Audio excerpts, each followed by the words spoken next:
Hello, hello.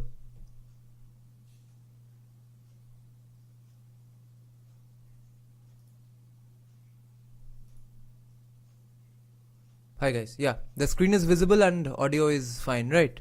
Let me just check once from my phone.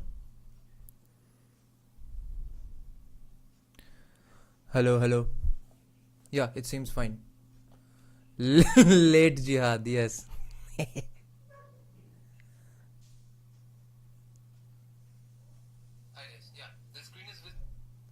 Yeah, so audio seems to be fine. Audio sounds a little weird though. Endless and technical problems. Okay. Ram Ram. Audio is fine. Okay. Yes, Shoibal Bhattacharjee. I'm late. Uh, Time management sucks. Okay, so really interesting conversation we have been having since yesterday in my community tab. So I was basically thinking with myself, thinking out loud, introspecting with myself that where is this debate going and is there a way to reconcile these issues that, okay, I mean, not everything has to be reconciled in the first place. Some people are obsessed with with reconciliation. I'm not actually, but I was just as an experiment. I was trying to see is there a point of unity here between the so-called Hindu modernists and versus Hindu decolonialists.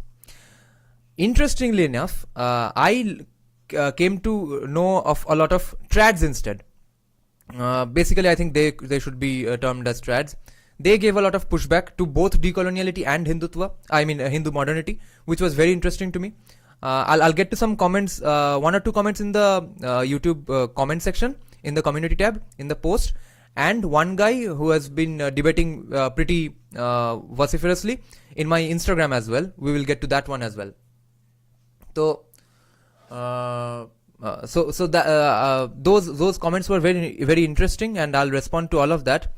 But it's great to see so many diverse viewpoints, and all of them. Actually, I'm pretty humbled that all of you have been pushing back on this, and I find myself at such an interesting point in my life when I'm basically the only time I lose debates or fumble at least, or people make me question my beliefs is when I'm debating right wingers these days. I haven't lost a debate with a leftist in 5 years. But it's the right wingers who make me rethink my positions. See, let's get one thing out of the way, that there's basically no leftist argument left in 2023.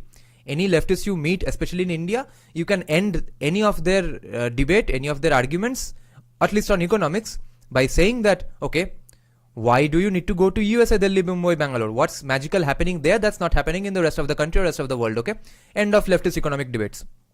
As for culture, then you have to debate a lot of history, a lot of bringing into context. Then you'll have to maybe approach it from the lens of decoloniality, etc. That why Hindu safety is at stake. Because their first argument will be that Hinduism is not a threat, Hindus are not a threat.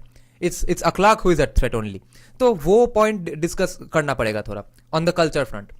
But other than that, right wingers have some very juicy, diverse viewpoints at the moment. The right-wing debate space is actually way more fun and interesting than the entire debate space, and definitely inside leftist debate space so pura pagal khana hai. But let's get to the comments now.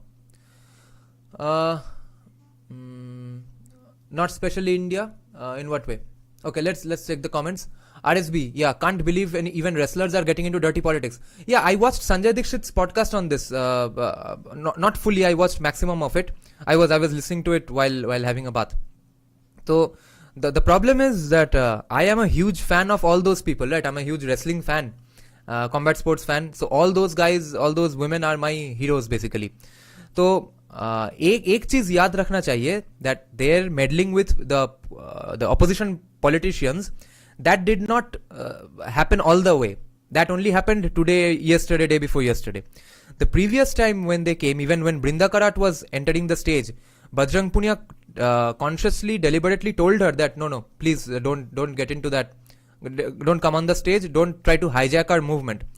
You have to remember that these guys are very much on the side of Hindutva and right-wing Hindu politics. Okay, even I think one of the sisters from the Phogat family, who was played by that Muslim actress girl who left, quit acting for to pursue Islam properly.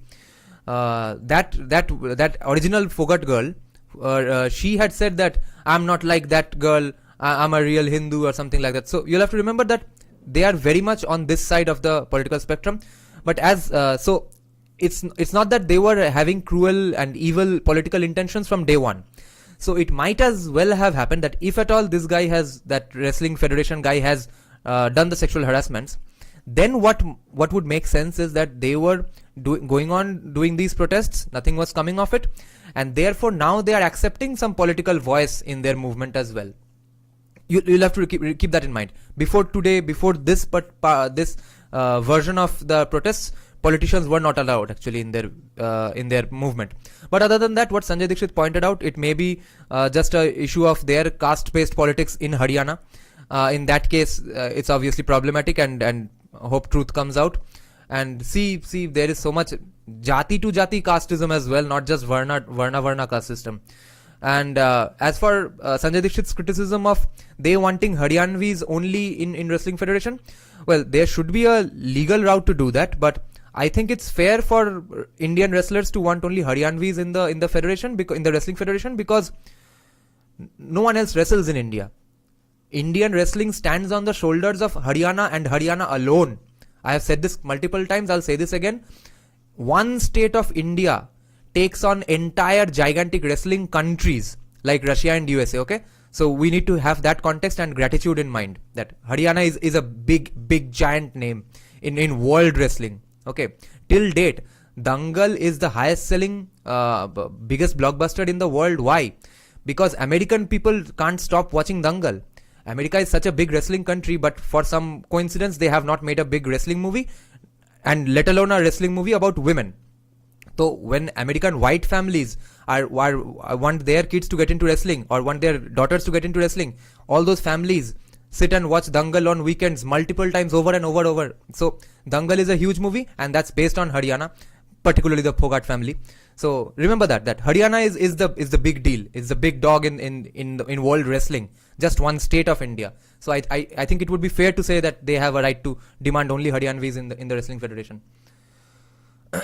Harsh Ravi has asked a question I like. He's saying, Bhaiya, how's the book Unbreaking India? Just today I went to bookstore, I found it so few hours back. I was watching your playlist on that book. Yeah. So, Unbreaking India by Sanjay Dixit is the most lucidly written book I have ever read in my life.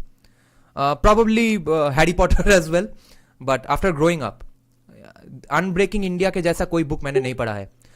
I always say while reviewing J Sai Deepak's books, that it's a serious book. You can't read it while casually on a holiday or on a train journey. It's not a good book you can curl up with.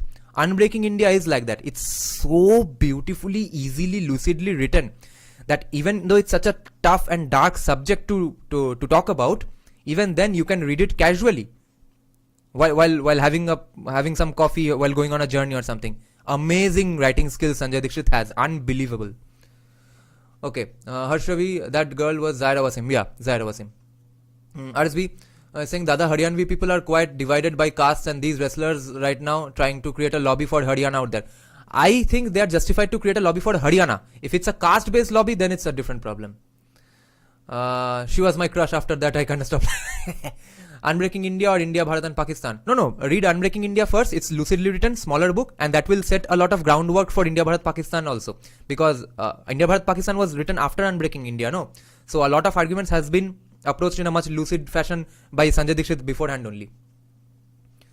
Okay, Shravya is saying she has become a Niqabi. Yeah, okay.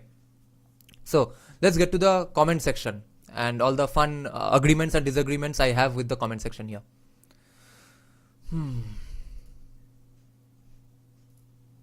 And after that, if I get time, I'll get into a person I really like, Douglas Murray, because of his arguments on conservatism against Marxism, etc. But he made absolutely hilarious defense of Winston Churchill's actions during the Bengal famine. So I'll debunk that as well if I get time. Let's first get to this. कहाँ गया casting button? मेरे webcam के पीछे mouse का जगह है.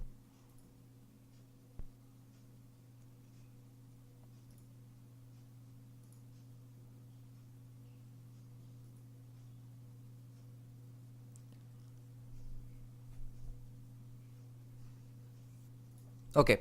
For those who haven't been part of this discussion, I'll just read out the status as well once more and discuss and elaborate my viewpoint properly. Okay. And let me just keep up the comment section live from here.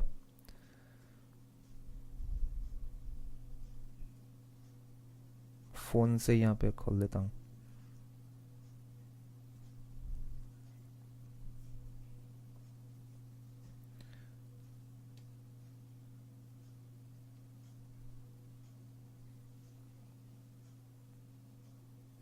Oh, RSB is asking another important question, that what's your take on Calcutta High Court decision to transfer case to NIA?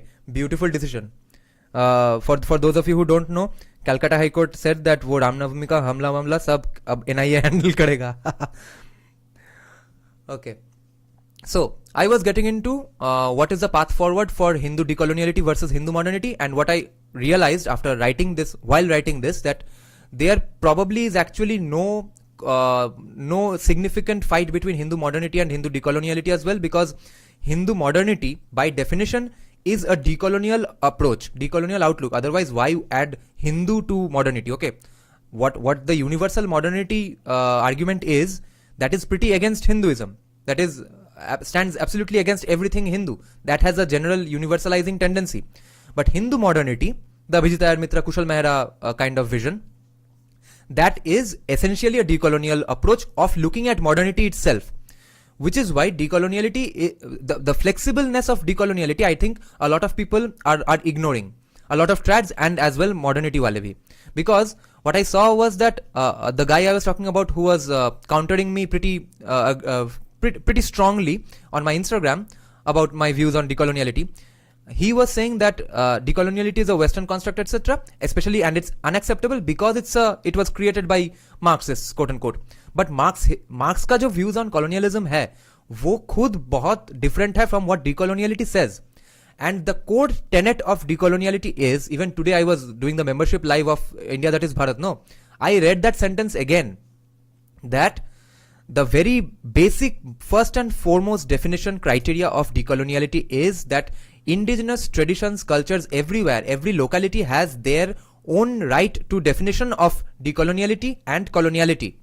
It's not a universalizing principle like all other principles, like Christianity, Marxism, Abrahamism, post-colonialism or modernity. Okay, all of those are universal concepts that अच्छा हमको एक idea यहाँ पे अच्छा लगा, and therefore from tomorrow I think that it's applicable equally everywhere. Decoloniality is not that. अगर कहीं पे decoloniality का मतलब ये है going back to slavery, that's their problem. अगर कहीं पे decoloniality का मतलब है going back to Marxism, that's their problem. Our decoloniality is going back to pre-Abrahamic, pre-colonized our civilization roots as much as possible. Because I would like to quote J Sai Deepak vehemently on this, that he talks about a hybrid future. Hybrid future नहीं होगा. I don't think no one can make that claim. Okay, तो hybrid future होगा with some amounts of modernity, जितना Abrahamism आ गया है, the colonial structures etc., system of governance जो आ गया है, वो सब रहेगा. We are not going back to kingdom anytime soon. But as much as pre-coloniality, civilizational roots as possible. Okay, उसका amount अभी भी थोड़ा बहुत कम है, वो increase करना है. That is decoloniality, and it's flexible.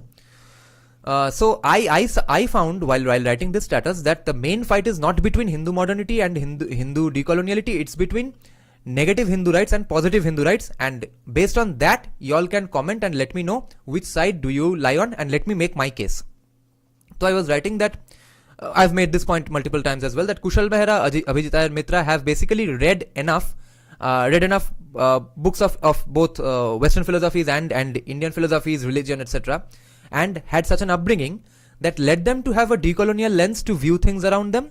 Before J Sai Deepak made decoloniality the talk of the town, J Sai Deepak has made it a common term today in English speaking, at least Indian right winger circles. Okay, so for example, Kushal Mehra has spoken about mental colonization, epistemic resistance multiple times, which are nothing but decolonial thinking in action. These are decolonial approaches. Now, because he was basically early to the party, he has forgotten that he is in a party. For him, the party has become normal, mundane, daily life. And therefore, he forgets that there are people still joining the party only now.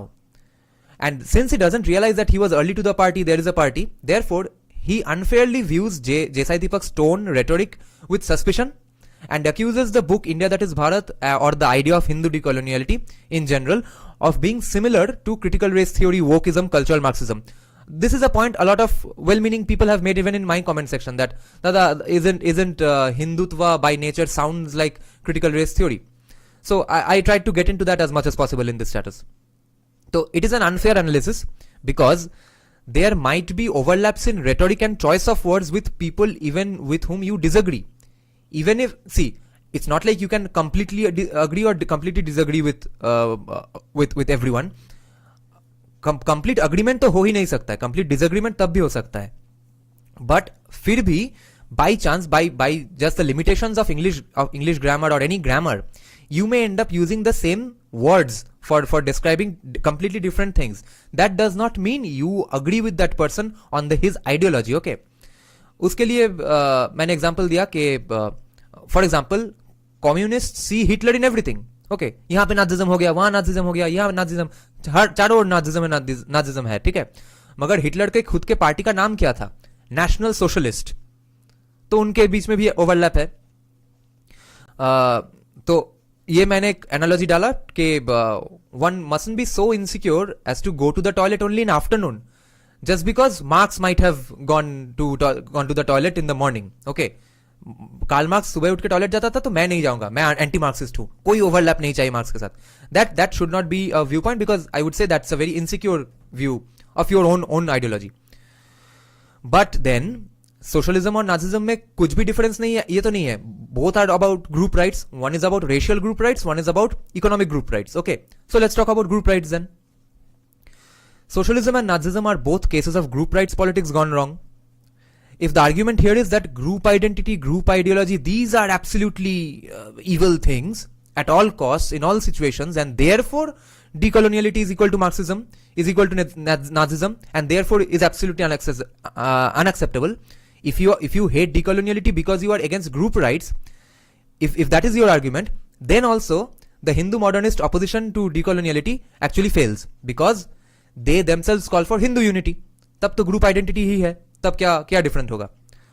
They call for Hindu unity all the time because they unknowingly or actually knowingly also acknowledge the value of group identity or group rights in this case, in India's context for Hindus, which is safety and security in the face of an ever-engulfing fire called Abrahamism.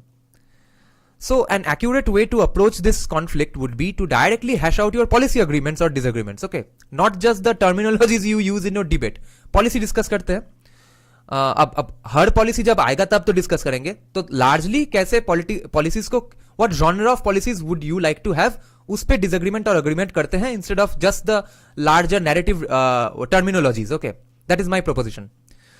So on that front, J Sai Deepak is against uniform civil code, while Kushal Mehra and Abhijeet Iyer Mitra are for the uniform civil code, and I have no opinion on it because neither have I read any bill proposal कि exactly ये होगा इसमें, nor have I understood exact reasons why J Sai Deepak opposes it so confidently and why Kushal Mehra, Abhijeet Iyer Mitra support it so confidently.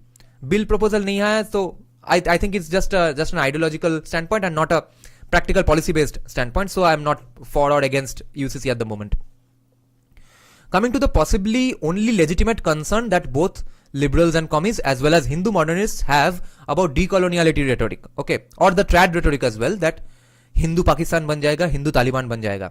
That is, will Hindutva as a group identity lead to the worst case scenario which is possible for a group identity movement to have, के उस group के अलावा सबको भगा दो दुनिया से. ये आइडियोलॉजी क्या बन सकता है?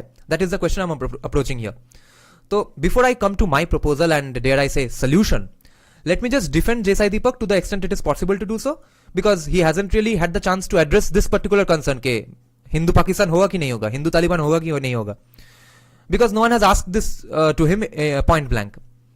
Anyone who has read India, Bharat and Pakistan or has heard his book launches about India, Bharat, Pakistan will note his admiration of the kind of unity seen in Indian Abrahamics. Okay, he gets to that unabashedly, unashamedly, overtly, clearly that कैसा अच्छा unity है, देखो ये करो, ये हम हमारे बीच में भी चाहिए ये यूनिटी.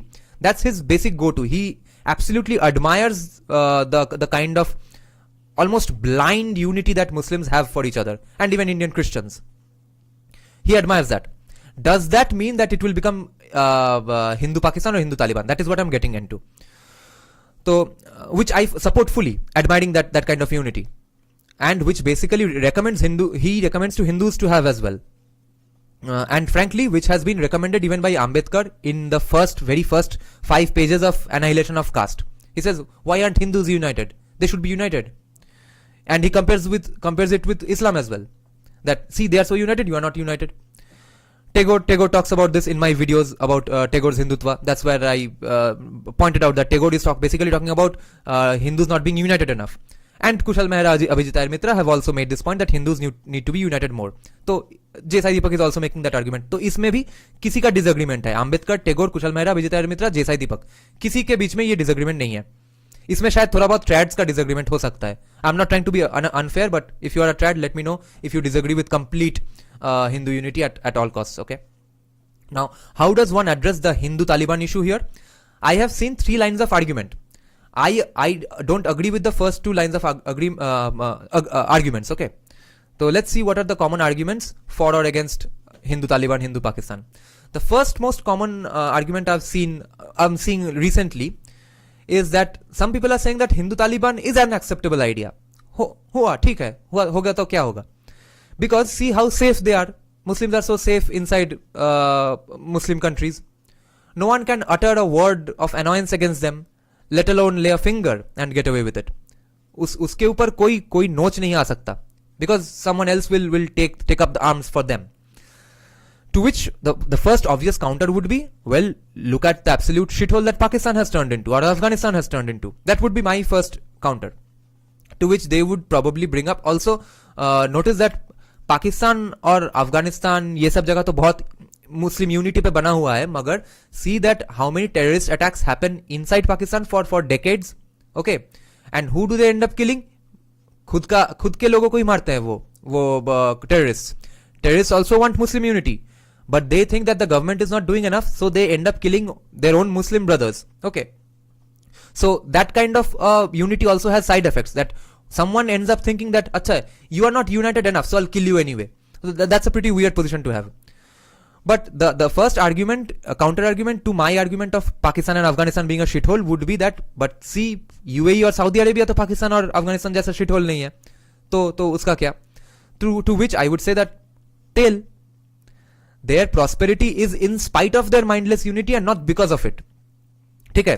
क्योंकि ये तेल जो कि बेसिकली मॉडर्न गोल्ड है, इसका एक लैटरल एंट्री हो गया into this equation, isn't it?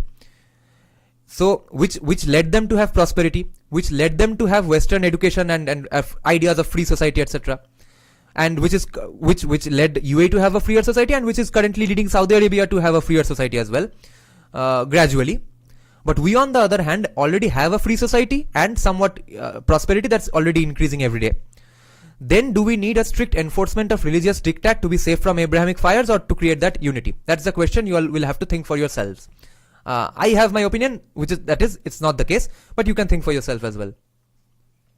The next argument in this case is that, okay, let's check if some important comments have come.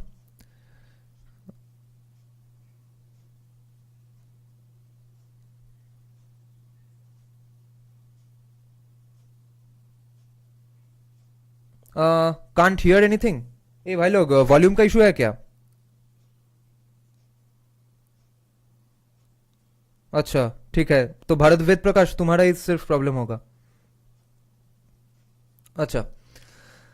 Okay, so the next line of argument in case of Hindu Taliban is that, which is I think probably the J Sai Deepak line of argument as well, and a lot of my viewers' arguments as well, that it will never happen. They have this trust in Hindu society that it will never happen because it has never happened before. We have never really been a Hindu Taliban sort of a nation. It has never happened in the past, and or our faith system and its fundamentals are such that we will never become an evil Hindu Pakistan or Hindu Taliban state. Okay, क्योंकि जिसका fundamentals ही अलग है उसका fundamentalist भी different होगा, वो तो obvious बात है. But this is not enough according to me. I have two counter arguments to this view. First is that interpretation और उसका मैनिपुलेशन कैसे होगा फंडामेंटल्स का, that is subject to the motivations and intentions of the people themselves. ठीक है, we may not have become downright shitholes like Afghanistan or Pakistan in our history, but atrocities because of distorted interpretations have happened.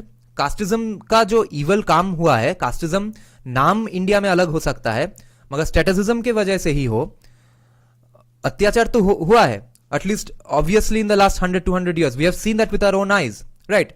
Dalits have been oppressed and not been allowed to drink from this and that. Untouchability has existed. Even Sitaram Goel's own history or philosophy teacher, he talks about it in How I Became a Hindu. He disliked Sitaram Goel. He otherwise liked Sitaram Goel, but he was pissed off with Sitaram Goel for being so much against untouchability. Okay, तो untouchability का जो practice है, ये तो British ने मतलब force करके नहीं समझा कि बनो, अनटचेबिलिटी फॉलो करो, ऐसा नहीं है, वो खुद हिंदू ने फॉलो किया. So I'm saying that misinterpretation, just bad behavior will happen depending on the society. If they want to interpret it in a bad way, they will. So another example is Ravan in this case. Ravan is a devout Hindu who did bad things. So just because a Hindu state is in power or a devout Hindu king is in power, therefore no evil things will happen in society, that is not a legitimate argument for this reason, first of all, that Hindus are also vulnerable to misinterpreting things and just projecting their evilness on the society and on Hinduism itself.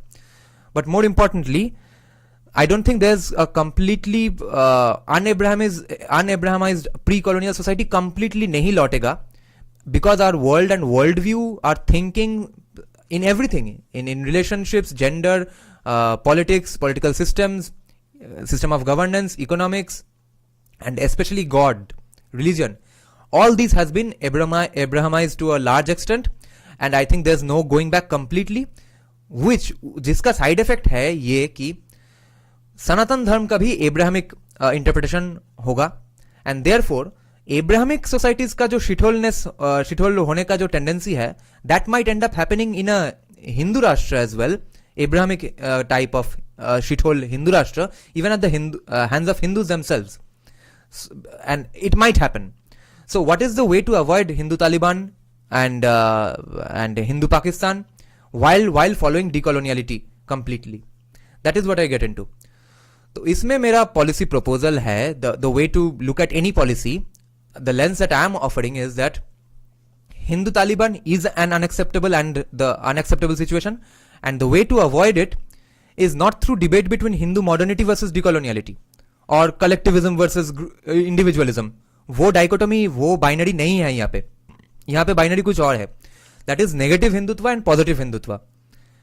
And I see Kushal Mehra, Abhijit Iyer Mitra, Jai Sai Deepak all in team decoloniality, because they are saying that epistemic resistance जरूरी है, mental decolonisation जरूरी है. These are decolonial approaches. Okay, they are calling for Hindu unity. These are essentially decolonial approaches to look at anything.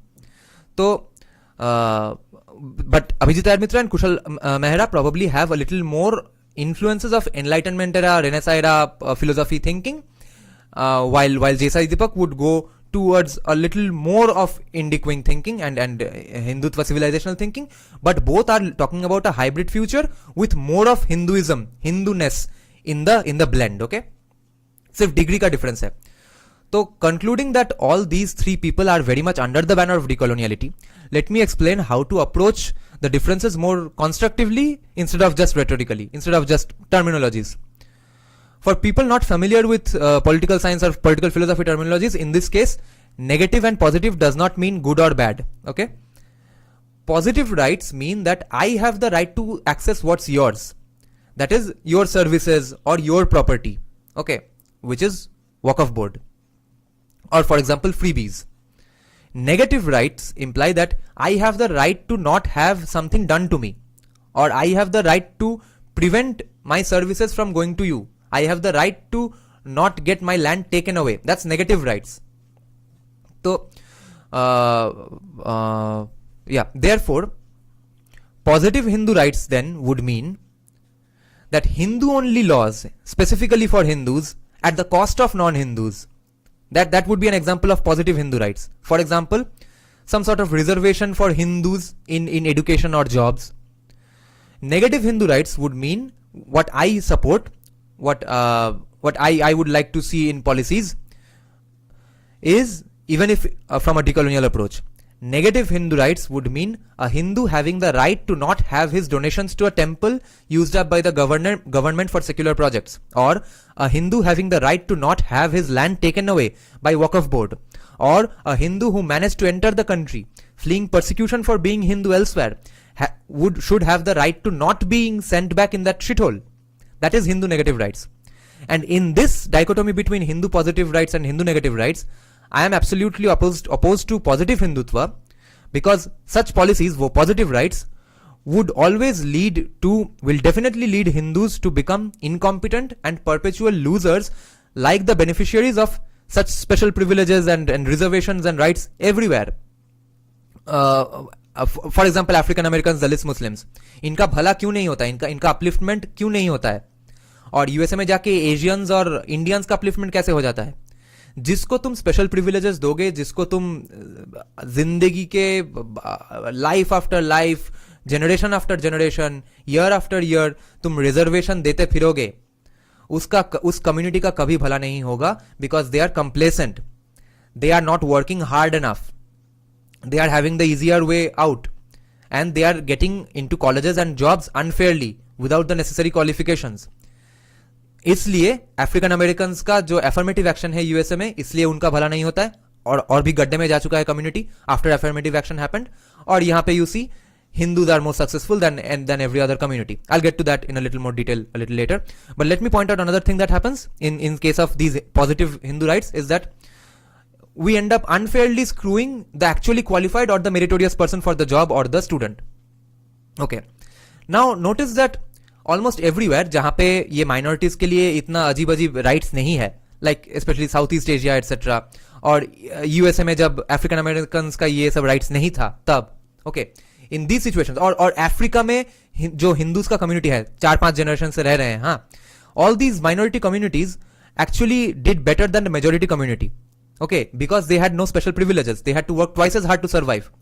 In India, Hindus do better than everyone because Hindus have to work twice as harder to survive, especially Brahmins. Because the world is stacked against Hindus, the nation, the system is stacked against Hindus, and more so against Brahmins in terms of education and jobs. That's why they work twice as harder and they keep succeeding. While the people getting the special privileges can't do anything. Almost nothing. So that is my case against positive Hindutva, positive rights. Okay, let's see what else I wrote. Yeah. But I added a postscript that this does not mean that temple में अभी negative rights, positive rights घुसेगा. Okay, Hindu negative rights में temple का क्या custom होगा? Negative Hindutva does not oppose Hindu only customs or entries or services or facilities for Hindu religious institutions. Nor does it interfere with a hypothetical Hindu organization run private educational institutions and their right to take only Hindu students or enforce Hindu cultural norms in the educational institution. Why? Because in the former's case, that why does a temple have the right to do positive Hindutva in their customs? Because what did I write? Yeah. In the case of the former, it would be so because secular ethos cannot be forced on non-secular institutions. Okay. Positive Hindutva and negative Hindutva operates everywhere outside the temple on the basis of secularism only. Okay. So inside the temple, the entire country, legal system, everything is not the temple. As far as the temple is concerned, its traditions are concerned, there can be no application of anything other than its own traditions, because it's a non-secular place to begin with. Wahan pe there's no interference. And in the case of the latter, that if it's a Hindu-run only institutions, they can have the right to hire get only Hindu students and only Hindu teachers, etc., or do some reservation for their own institutions. It's completely up to them because it comes under the purview of free market and then private enterprise ka freedom. Okay, if you can survive in the market hiring only and only Hindu students, so be it. Try. If you fail, it's not our problem. That's all I'm saying. Okay. Now let's get into the fun comments, and first let's check out if there's some important comments in the live chat here. Okay. Harsh Ravi saying, so Bhaiya, was Dhruv Rathi right when he said on feminism that there should be no special treatment for females, but there should be equal treatment for all, for which the left criticized him so much? Of course, if he said this, brilliant. Okay. Rohan is saying Kushal is not on Indic side. He pretends to be on Hindu side, but actually he isn't. Arey bhai, you guys are being too harsh on Kushal Mehra. Oppression has not happened because of caste jati, but because of lack of economic opportunities. That may be the case, but are you saying economic opportunity नहीं आया तो सब लोग हरामी बन जाएंगे? Because that would be the same argument that leftists use to defend Muslim terrorists. Okay, कि economic opportunity नहीं था बेचारा का, इसलिए जाके genocide कर दिया. So you are saying that economic opportunity नहीं था, इसलिए caste oppression हो गया. So economic oppression cannot be a justification for a man to become a bad person. Shoibal Bhattacharya saying, and Maharashtra and Punjab also have rich history of wrestling who are being sidelined by these Phogat-led jats. Where are their qualifications? So history तो रविन्द्रनाथ ठाकुर का भी है, बंगाल में भी बिहारी लोग आज भी wrestling करते हैं. हिस्ट्री से नहीं होगा, एक्चुअल मैचेस जीतना पड़ेगा. Shoibal Bhattacharya, no, they didn't cooperate with Delhi police or Usha-led committee. They simply want resignation without a hearing, and you're wrong. It's not Haryanvi but Jat politics. Yes, if it's based on Jat politics and not just that मुझे Haryanvi चाहिए, then I'm against it. Yes. Okay, but our folks aren't that mature to accept different opinions on things. Shravya, yes, this is a bit of an unfortunate thing that's happening, but let's see. I have high hopes. Okay, so this is the comment I pinned. But my favorite comment is not this. This is my favorite comment. I'll get to that later. Okay. This person said, Ash Ketchum, Pokemon. He said that my views are too long, but if you clearly watch their arguments from where they are coming from, you should notice that Kushal Mehra, J Sai Deepak, that they are coming from different worldviews, obviously. They both agree with Abrahamism and Eurocentrism, but at different levels and degrees. Both differ in their respective belief and faith and disbelief as well. I think that this is the crux of the disagreement and difference. I know you might think this is irrelevant, but it is the only main difference, and it is relevant to the Hindu identity. J Sai Deepak is religious, whereas they are not. Yes, nor am I. Neo-atheism is very clear about its objectives, but much not about its repercussions on society's LCD. I can't remember what LCD should mean, but we also knew AIM did a podcast with Kushal Mehra on the end of Hinduism. AIM gave up on the existence of Hindu civilization. Yes, he had a long debate with Sanjay Dixit as well on this. And AIM and Kushal did talk about its relevance, but they themselves cannot quantify it. Disbelievers don't care about the faith in particular. Yeah, this is why I try to learn as much as possible about faith and try to take into account the views of believers as much as I can. It is ultimately different visions from different perspectives. Finally, the ends of both visions are different, and so as the means, if we observe. I know the faith and religion in particular have tough times in future, obviously. Unfortunately, the common ground, or Indra's net, is also very disputed on the agreement of common fundamentals. Yeah, ये तो होगा ही because we are not an Abrahamic faith. We may experience any tyranny in the future of any kind. We should be careful in these unique situations in our history. Okay, this is a point of agreement, I think, and I don't think everyone agrees with this, okay? Because a lot of people will say that, hone do tyranny, hone do Hindu Taliban, at least we'll be safe.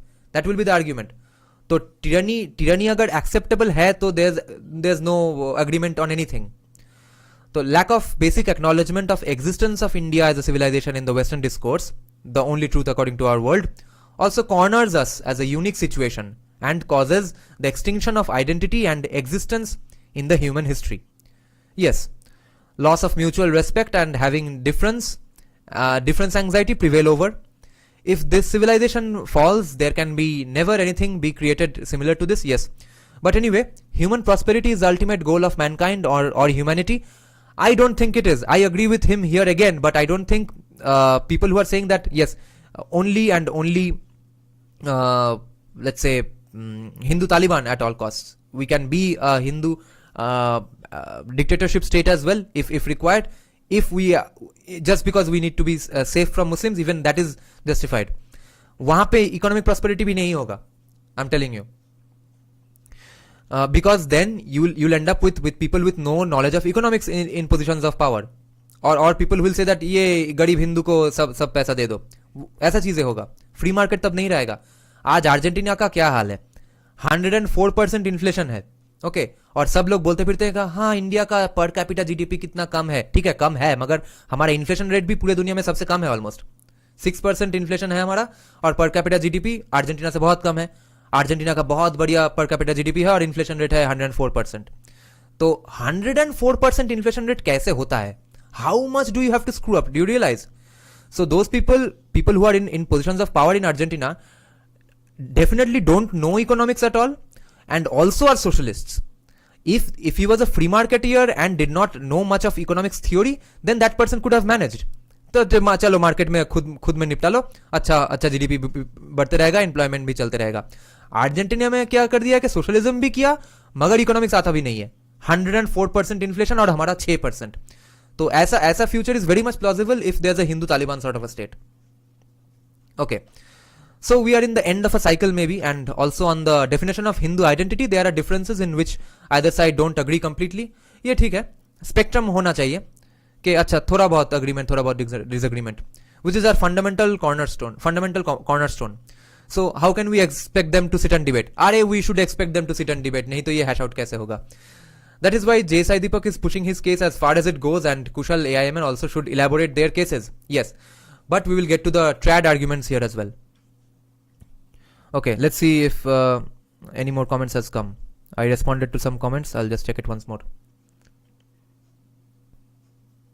हर बार ये refresh करना पड़ता है live chat phone से. Devtarup is saying, I don't think Kushal's ultimate goal is a Hindu future. He is more obsessed about individualism and freedom of speech and end of Jati Varna. This is, see, actually Kushal's views are so confusing in some ways. I think he is talking about a Hindu future because he's calling for Hindu unity. Otherwise, why would he be having this podcast even? Okay, but ये individualism that he dreams of, ये आएगा कहाँ से without complete Hindu safety? Okay, I think he knows that. That is what I'm saying. And there is nothing called individuality at the end because, like I've said before as well, America's individualism का जो इतना बड़ा narrative है, that happens only because individually they do similar things. तो Hindu India में भी individualism नाम का कोई एब्स्ट्रैक्ट नहीं हो सकता है because we are gigantic religions at play here. Okay, Muslim population is 20%, Bengal में मुस्लिम पॉपुलेशन इज 40 to 45%. काहे का किसका इंडिविजुअलिटी कहाँ पे होगा? ग्रुप राइट्स थोड़ा बहुत अमाउंट तक होगा यहाँ पे. I don't think he believes in complete individualism. Okay, how can that even operate? It can operate if magically law and order is 100% in control like Yogi Adityanath. मगर योगी आदित्यनाथ जब मर जाएगा तब क्या होगा? Okay, how much rights do we need to give to Yogi Adityanath with the hopes that everyone who comes after Yogi Adityanath and Himanta Biswa Sharma will be as dedicated and as honest as Yogi Adityanath? That's the biggest problem. तो इसलिए individual rights to unlimited extent does not make even sense in India, and I think Kushal Mehra knows this. Okay, this is my favorite comment here. Okay, I don't understand if this person is actually my age or younger or older, but he has Ram Swarup's picture in his DP, so I used to think he's an old person. Then I realized no, that's Ram Swarup. So he said that I feel something's off whenever Kushal talks of individual rights to be put on a pedestal always. Yes, just what I discussed. While India is not yet at that stage of normalcy, I don't think they will ever be, unless India is filled with people like Khalid Begum, Amnan Sri Begum, and India is filled with Muslims like that. Where the atrocities done based on group identity are addressed, lopsided group rights exist. Beautiful comment, right? Group identity और group rights के basis पे एक group attack कर रहा है. किसको attack कर रहा है? उसके group identity के basis पे. तो counter भी group rights और group identity के basis पे ही होगा. यहाँ पे individual rights कहाँ से आएगा? What's your review? मेरा deactivated है. Acha, Binay Singh is saying, look at Bengal, what shithole they have become. Okay, this is I think he was a little unfair. Binay Singh was saying that, well, Hindutva is just an academic discourse today, and even that only in social media. I don't think we should look down upon it because it's just on social media and it's just an academic discourse, because these are academic topics. Okay, ground level pe, I was discussing today I think in my members only live stream. Okay, let me make that point here. Just few days back I heard this definition that who is a conservative intellectual. Conservative intellectual का काम क्या है? His job is to articulate the opinions of the masses, and which is common sense to the masses in the ground level, who are lower middle class, lower class, and actually believe in God, believe in faith, believe in the customs and traditions. उनका argument articulate करने को कोई चाहिए. Now you can ask that why should they why do their points need to be articulated? Why isn't this just accepted on face value? In that case, it's an unfortunate situation we are in, that the intellectuals of the society are at loggerheads with the believers and the masses of the country. And this is not just the case in India. It's the same case in USA as well. Okay. वहाँ का liberals, they hate their Christian believing masses. Okay. That's not the case in France as much. But it is what it is. ये system है अभी. Intellectuals are against the masses. तो masses का बात intellectuals तक पहुंचाना होगा. अब क्योंकि intellectuals are in positions of power. Positions of power में कोई एक minority ideology बैठ के पूरे majority को oppress कर रहा है. And this is why we keep seeing this example. And so it does not take a majority to oppress over a minority. Brahmins were never a majority, British were never a majority, Muslims are not the majority. तो ये minority है, इसलिए बेचारा कितना दुख का बात है. That is a false proposition in the first place. So in the same way, the liberal arts academia, which is the mainstream all over the world, is absolutely opposed, oppressing and against the Indian mass ethos. Okay. And इसलिए उनको address करने के लिए इनके बीच में एक conservative intellectual चाहिए जो कि इनका बात उनके भाषा में उनको समझाएगा. उसके लिए हमें संजय दीक्षित, संजीव सान्याल, विक्रम संपत, जे साई दीपक, सीताराम गोयल, ये सब लोग चाहिए. So therefore our discussion is academic to be honest, but that is its intention and nature. Ground level पे तो हिंदुत्व है. ओके, बजरंग दल तो रास्ते पे है, मगर माइंड चेंज करने का एक इशू है. माइंड चेंज करने के लिए हिंदू इंटेलेक्चुअल्स ही चाहिए. Okay, and that I get to in regards to the guy who was opposing me vehemently in Instagram. He also comes from that belief that we don't need these people. We don't need J Sai Deepak. We don't need Sanjay Dixit. Okay. We don't need discourse. We don't need terminologies like decoloniality, colonialism, post-colonialism, etc. We have everything. We have Karpatri Maharaj and we will follow him और सब ठीक हो जाएगा. But again, it did not happen. It took someone else to get BJP to power, a remotely right-wing Hindutva government to power, remotely at least. That much you will concede. So, Congress rule चल रहा था, Marxist rule चल रहा था, ये लोग तो कुछ कर नहीं पाए. Like RSS even, RSS succeeded in north east, जहां पे क्रिश्चियंस है. पूरा का पूरा बंगाल गांव में हिंदुत्व फॉलो कर रहा है, हिंदुइज्म फॉलो कर रहा है, उसको समझा नहीं पाया. तो डिस्कोर्स क्रिएटर्स के अलावा कुछ नहीं होगा. But discourse creators cannot come from the party, which is why I am saying that BJP does not need to create J Sai Deepaks. BJP needs to fight the battle on the ground only. Discourse creators have to come from the society parallelly. Civil society नाम है इसलिए, political society नाम नहीं है इसलिए. ठीक है. Okay, next line he says we are discussing negative Hindutva versus positive Hindutva, 2 exclamation marks. We have not been able to put one policy that support Hindutva in so Hindutva party rule. One policy नहीं हुआ. Ram Mandir, let's say. Ideally, Ram Mandir should have been created by private entities who pool their money and create a temple. But सरकार ने किया है. अब thank you बोलो. और 370 kind of हटाया था. CA शायद लग रहा है आएगा.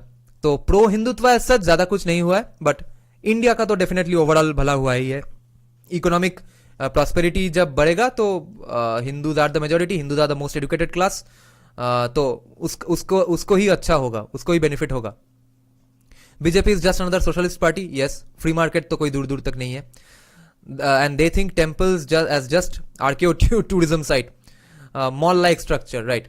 They destroyed 200 temples in Kashi. Yes, this is a very gray area, and I asked him that, did they destroy those with idols inside? How is that even legal? He said yes. How is it legal to destroy a temple with idols inside? Because एक बार प्राण प्रतिष्ठा हो गया तब तो प्राण प्रतिष्ठा हो गया. वो जगह भगवान का ही है, उसको तोड़ा कैसे? First of all, I don't get it. Secondly, since I'm not a believer, I will have to ask your opinion. what do you guys say? Are you guys happier with the Kashi Vishwanath corridor, or you wanted that place to be a congested but had those ancient, not ancient but at least medieval little temples filled all around you? What would you have preferred? Let me know in the comment section, because I am not a believer. I would like to think that I think the corridor has helped, but even I don't get how is it legal to break a temple while the idol is inside. I would think that at least uska visarjan hua hoga. Okay, Aditya is saying, I'll give another perspective. We don't need decoloniality coming out of Mignolo and other Latin American scholars. Okay, this is the same thing that the trad guy addressed to me in Instagram. I'll respond to that there in Instagram. Okay, these are the basic gist. Okay, he was saying Bharat 4676 was saying that Dada, but Ravan did not say anything about Hindu Taliban. His whole point is of grabbing power. Actually, he probably misunderstood my point. I was mentioning Ravan specifically because of that he was a devout Hindu who was talking only about grabbing power and raping and molesting women. Okay, तो ऐसा लोग भी power में आ सकते हैं. अगर हिंदू तालिबान बन गया और वहां पे रावण जैसा कोई आदमी पावर में आया, तब क्या होगा? Okay, let's get to the Instagram profile now. A beautiful discussion happened with a very trad guy. Let's see. He gave some interesting points which I was frankly surprised to hear. Okay, let me just check the comments once again. फिर से refresh करना पड़ेगा. अच्छा, Rishi Ghosh. I think Kushal and Abhijeet Iyer Mitra are trying to put their views which can balance the Indic and Western audiences on, but yes. But J Sai Deepak are more Indic as he tries to target mostly national audience. Yes. And that is what should happen. Mind change करना होगा, इसमें तो कोई disagreements नहीं है. My biggest problem with people who are saying that Sanjay Dixit is not important, J Sai Deepak is not important, Kushal Mehra is not important, Abhijeet Iyer Mitra is not important. Then again I'm repeating myself that mind change नहीं करने से क्या उखाड़ लोगे? Mind change करना होगा. पूरा का पूरा इंडिया का especially 90s born kids का दिमाग हिल गया है इब्राहिमिज्म से. उसका माइंड चेंज करने के लिए करपात्री महाराज नहीं चाहिए, नहीं होगा, कभी नहीं हुआ है. 75 इयर्स में नहीं हुआ है जब इंडिया और भी रिलीजियस था. अब तो रिलीजियस भी नहीं है. अब कोई साधु संत सन्यासी माइंड चेंज नहीं कर पाएगा, ये आशा छोड़ दो. Unless you say that mind change नहीं करना है. I'll just imagine that I'll manage it with just the few believers you have. If you believe that minds do need to be changed, then you need all these people. Okay, I don't know by what kind of mathematics you can think that you don't need to change minds. Okay, but if you do need to change minds, then absolutely J Sai Deepak, Abhijeet Iyer Mitra, Kushal Mehra, Sanjay Dixit, everyone is important in different degrees and magnitudes, because all of them address different kinds of people. And some people used to ask me even a few months back that Dada, you changed your mind sitting in Bengal, but has any other Bengali changed their minds? Check out my comment sections. Lots of Bengalis do comment that yes, until a few years back I was a leftist, I was a communist, I was a liberal, I was against Hindutva. तो इनसे पूछो, इनका mind किसने change किया? करपात्री महाराज ने? कोई भी साधु संत ने? और they came from religious backgrounds, which is why they are now putting up their DPs with tika and all. I am not from a religious background, so even now I am not putting tika, but I am just reading up a lot. तो mind change government force से नहीं होगा, साधु संत से नहीं होगा. After mind is changed, then sadhu sannyasi Karpatri Maharaj may have a value, because we'll go to them to learn the details of our ethos. Okay, but not for changing minds. Mind changing is an important thing that needs to be agreed upon, I think. Okay, Kushal simply doesn't understand ground reality of India. Maybe in some context, maybe not in some context, because he has actually done groundwork for BJP. He should understand some ground realities. Okay. Now check out the trad argument on my Instagram, which I think a lot of you will agree with. Suraj Kant, sir, sorry. Sorry क्यों भाई? किस बात पे? Oh, sir, Hindu forget their value. Yes. Hindu forget their value, of course. And their mind needs to be changed by the help of Sanjay Dixit, J Sai Deepak, Kushal Mehra, etc.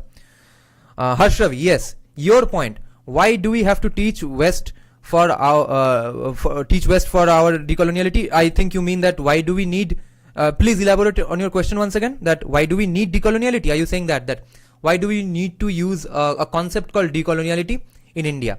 That I'll address, because that's what this person had also commented here. Okay, let's see the comment section. ये desktop से comment section कैसे access करते हैं, मैं बार बार भूल जाता हूँ. हाँ, ये पे. अच्छा, so yeah his name is Victor Harsh in Instagram. So he was saying that Hindu modernity is crap anyways. Decolonial scholarship is academic jugglery. Now let me okay, let's see what else did he write. He was talking about S.N. Balagangadhara, who is a scholar who J Sai Deepak has also addressed and talked about extensively in his book, because he has come up with the concept called colonial consciousness, which is basically another word for coloniality. He's a professor in Belgium. So Balagangadhara himself on decoloniality and its proponents has said that I also don't use words like coloniality and decoloniality in my book. That is another reason for confusion. These words are obfuscating jargon from post-colonialism and postmodernism. These are the worst intellectual products of the 20th century. In intellectual circles, post-colonials are described as something German word, a community of whiners who do not contribute to knowledge. Postmodernism goes further and is openly inimical to knowledge. Unfortunately, both have become very widespread and influential. Thus, it is wise not to speak of coloniality and decoloniality. Okay, so to that I said that just because Balagangadhara said it doesn't make it wise not to speak of coloniality and decoloniality, okay? If his theory is so fragile that mere English words scare him, then he should not have used the term colonial consciousness for his own concept. Isn't it? He should have called it औपनिवेशिक चित्त or औपनिवेशिक मानसिकता, something like that. ये नाम decoloniality से इतना क्या problem है? Do you have a problem with the concept of decoloniality or the word decoloniality? Because let me tell you how I became a Hindu is a decolonial book. Sitaram Goel is our first decolonial scholar. He has never used the word decoloniality. So उसको क्या बोलोगे? नाम word J Sai Deepak ने decolonial use कर दिया, इसलिए बड़ा हंगामा हो गया. What kind of an argument is that? And I said that S.N. Balagangadhara shouldn't be sitting up in nice cozy Belgium and lecture J Sai Deepak on what terms to use, when J Sai Deepak is here fighting the same damn fight with 100 times more effectiveness and 100 times more reach, surrounded by hounds who would like to see him dead. And Balagangadhara is so above post-colonial jargon. हाँ, ये jargon, jugglery, confusion, ये सब में confusion हो रहा है. Coloniality, decoloniality बोल दिया, कितना खराब बात है. Colonial consciousness में कोई confusion नहीं है किसी का, jugglery नहीं है, terminology नहीं है. तो he's so above these post-colonial jargon that he never found relevance outside the obscure university where he teaches in Belgium. India में किसने नाम सुना था बालागंगाधरा का before J Sai Deepak made him famous? Okay, I don't know how people can be so ungrateful about Sanjay Dixit and even J Sai Deepak. So yeah, whereas every lecture, okay, his arguments never found any relevance outside the obscure university he lectures in, whereas every English speaking Bharatiya today is intellectually roughing up professor level, PhD level sociologists with the jargon they learned from J Sai Deepak's book. Okay, ये कैसे हो रहा है? इतना confusing, delusional, jargon, okay, obfuscating, ये सब हो रहा है J Sai Deepak का book पढ़ के. और at the same time J Sai Deepak का book पढ़ के हम debate में सब इधर उधर भगा दे रहे हैं लोगों को. How is that happening? I'm a goddamn college dropout. How am I debating sociology PhDs and assistant professors? ये कैसे हो रहा है? इतना खराब है jargon use करना. What he is not what he's ignoring here, or what S.N. Balagangadhara was, I think, trying to sound cool and trying to rise above these discourse of the masses in a Kushal Mehra-ish way, is that he's forgetting what is the job of a professor. He has gotten tenure in Belgium किस लिए? Academic discourse के लिए, ground level outreach के लिए उनको Belgium में किसी ने नहीं बिठा रखा है. He is doing the same job J Sai Deepak is doing out of his own efforts while pursuing law. Okay, while having a law career, J Sai Deepak is doing what S.N. Balagangadhara is saying and doing in Belgium on getting professor salary. आराम से Belgium में बैठ के काम same ही है. Academically discourse को narrative को counter करना. None of this is groundwork. So let's not pretend that only S.N. Balagangadhara or anyone who refuses to use the word decoloniality is doing the significant work, and J Sai Deepak is muddying the waters with terms like coloniality and decoloniality. Okay, so to that he said that there is a lot wrong with going the decolonial route that J Sai Deepak proposes. If you have ever read any decolonial literature, which I have, it is left-leaning and reformist. Okay. He is absolutely wrong here, because what decolonial literature is has nothing to do with what decoloniality would be in different places. एक है decoloniality क्या है वो समझाना, दूसरा है how to go about decoloniality in the respective places of the scholars who did the scholarship of decoloniality. दो separate चीज है, ठीक है. First was coming up with this term and concept called decoloniality, that there is something called colonial consciousness, a coloniality, a layer of colonial thinking, उसको हटाना है, उसके लिए हमने नाम दिया decoloniality. अब the next step that the scholars took is applying that in their respective countries, in Latin America, Caribbean countries and to some extent Africa, जहां पे decolonial scholarship mainly हुआ है. वहां पे उन लोगों को लगा कि Marxism is the best way to go. लगने दो, हमें क्या है? The basic tenet is not universal. Basic tenet of decoloniality is that the right of how to define coloniality and how to define decoloniality lies with the society in question. So Hindus in India have the right to define decoloniality absolutely according to their own way, and this is not J Sai Deepak making it up. This is the decolonial scholars themselves making it up, who he is accusing of being coming up with Marxist views. Marx did not come up with decoloniality. Marx said that colonialism है तो अच्छा है at least कि हिंदू लोगों का ये जो अजीब रिलीजन है वो तो एटलीस्ट गड्ढे में जाएगा. तो Marx was not decolonial. Don't give Marx the credit of decoloniality. A certain ideological connotation surrounds these words. Okay, the Navayana Hinduism will become the death of Hindu civilization, as Hindu traditionalism is incapable in fighting the rising tides of liberalism and globalism. अच्छा ये सब jargon नहीं है, ये सब confusing jugglery word jugglery नहीं है.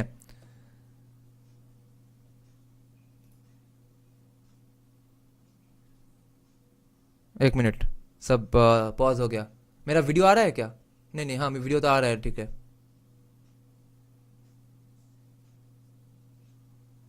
अच्छा, मेरा फोन का डेटा चला गया है. Yeah let me just take some comments here. Suraj Kanti Singh, sir आप लोग बहुत बेहतर कर रहे हो, पर जब तक हिंदू को ये नहीं पता चलेगा कि वो क्यों कर रहा है और क्यों करना चाहिए. Yes, of course. Rishi Ghosh Singh, Bharat will be truly decolonised when we officially use Bharat instead of India on Team India jersey and use Bharat to represent us in global forums. I absolutely agree with the idea of using Bharat as official name of our country jersey everywhere. But remember one thing, have one disclaimer in your mind that एक time आएगा, आ सकता है, when an incompetent leader will use this idea to make you happy. वो ऐसा एक time आ सकता है कि जीडीपी गड्ढे में चला गया मगर उसने इंडिया का नाम भारत कर दिया, बोला देखो मैंने कितना अच्छा किया. That is what is happening in Turkey today. उनका इन्फ्लेशन रेट भी 70-80% है और उसने टर्की का नाम तुर्की कर दिया, बड़ा झंडे गाड़ दिए. Okay, so beware of that also. Parakram Divya Singh, do listen to Nigel Biggar Roger Scruton lecture. अरे भाई क्या कोइंसिडेंस है, मैंने कल ही रॉजर स्क्रूटन का एक बुक ऑर्डर दिया है. Douglas Murray makes a very pertinent point that how Marxism is true colonialism. Arey bhai, today we are going to address Douglas Murray. Good that you have joined. Also, decoloniality doesn't need to be leftist. Yes, decoloniality doesn't need to be leftist at all. Decoloniality depends on the indigenous culture of whatever country we are talking about. Like, I have a Marxist friend whose elder sister is also a Marxist. And she told her that no, decoloniality is a bad idea because you see, it might lead to China again tying up the feet of their women so that they are smaller in size, etc. And I couldn't help but again get surprised that अरे भाई वो China का problem है. China का society को जाने दो गड्ढे में डिकोलोनियलिटी यूज करके, अगर खुद के सब पास्ट का सर्व घटिया चीजें ही वापस लाना है तो. That is not our problem. China decoloniality लेके क्या करेगा, कैरिबियन कंट्रीज डिकोलोनियलिटी में मार्क्सिस्ट ला देगा, that is not our problem. हम नहीं लाएंगे Marxism. Okay, Harshvi Singh, as I mentioned earlier that there should be decolonised Indology And I'm saying that is that is another name for decoloniality. Surajkant Singh, Hindu को पता नहीं है कि वो पूजा पाठ कर रहा है, क्यों कर रहा है. Yes, it's a practice of concentration for normal people who cannot see in God. You are actually giving a very progressive and modernist interpretation. Okay, a true traditionalist would tell you that करना है तो है. You are giving a more philosophized explanation कि देखो भाई ये reason से पूजा पाठ करना चाहिए.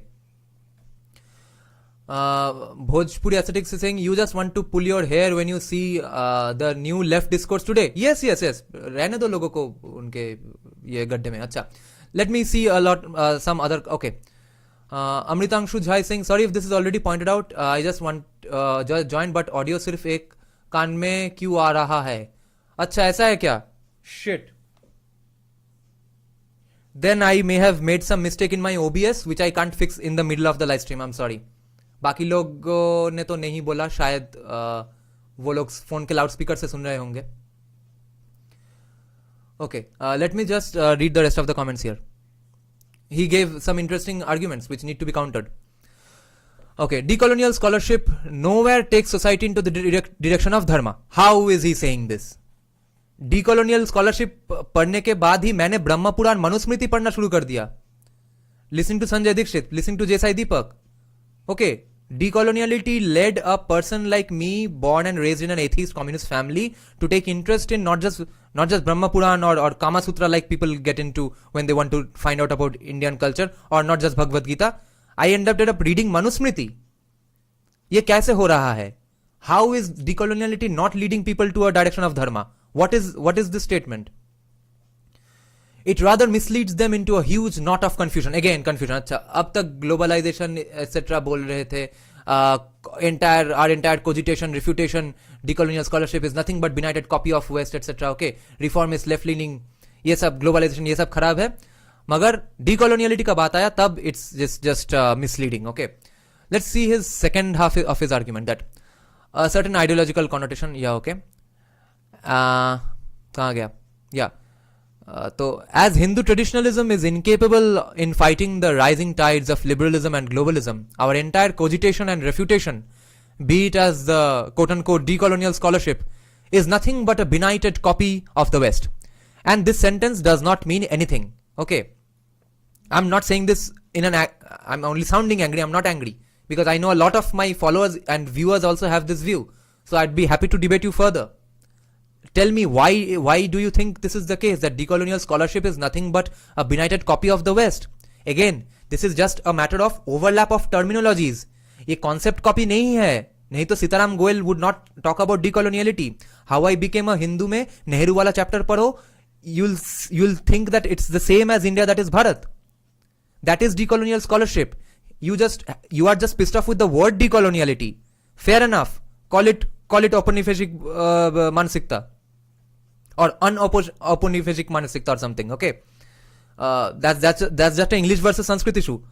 Otherwise, what if you are saying that decoloniality is as a copy of West just because there are overlaps of even thinking? Okay, they are opposed to colonialism, therefore you can't be opposed to colonialism.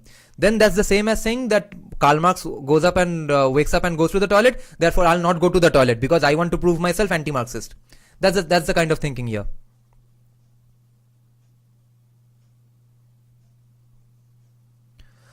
Okay, then he says decolonial scholarship nowhere takes society into the direction of dharma. I don't see how. It rather misleads them into a huge knot of confusion. He does not specify this. How is me reading Manusmriti and Brahma Puran after getting through after understanding decoloniality, how is that leading me to a knot of confusion? I'm on the path of knowledge. Okay, see all my books here. The thick black one is Arthashastra. The bottom two are Rigved volume 1 and volume 2. From the most trusted Bengali translation house, Akshay Prakashani. So how is this a knot of confusion? These three books here, red color, History of Indian Philosophy. Why am I reading these things right after reading Decoloniality? What inspired me to do these things? Karpatri Maharaj, no sadhu could have convinced me when I was against Hindutva. Only J Sai Deepak, Sanjeev Sanyal could have convinced me.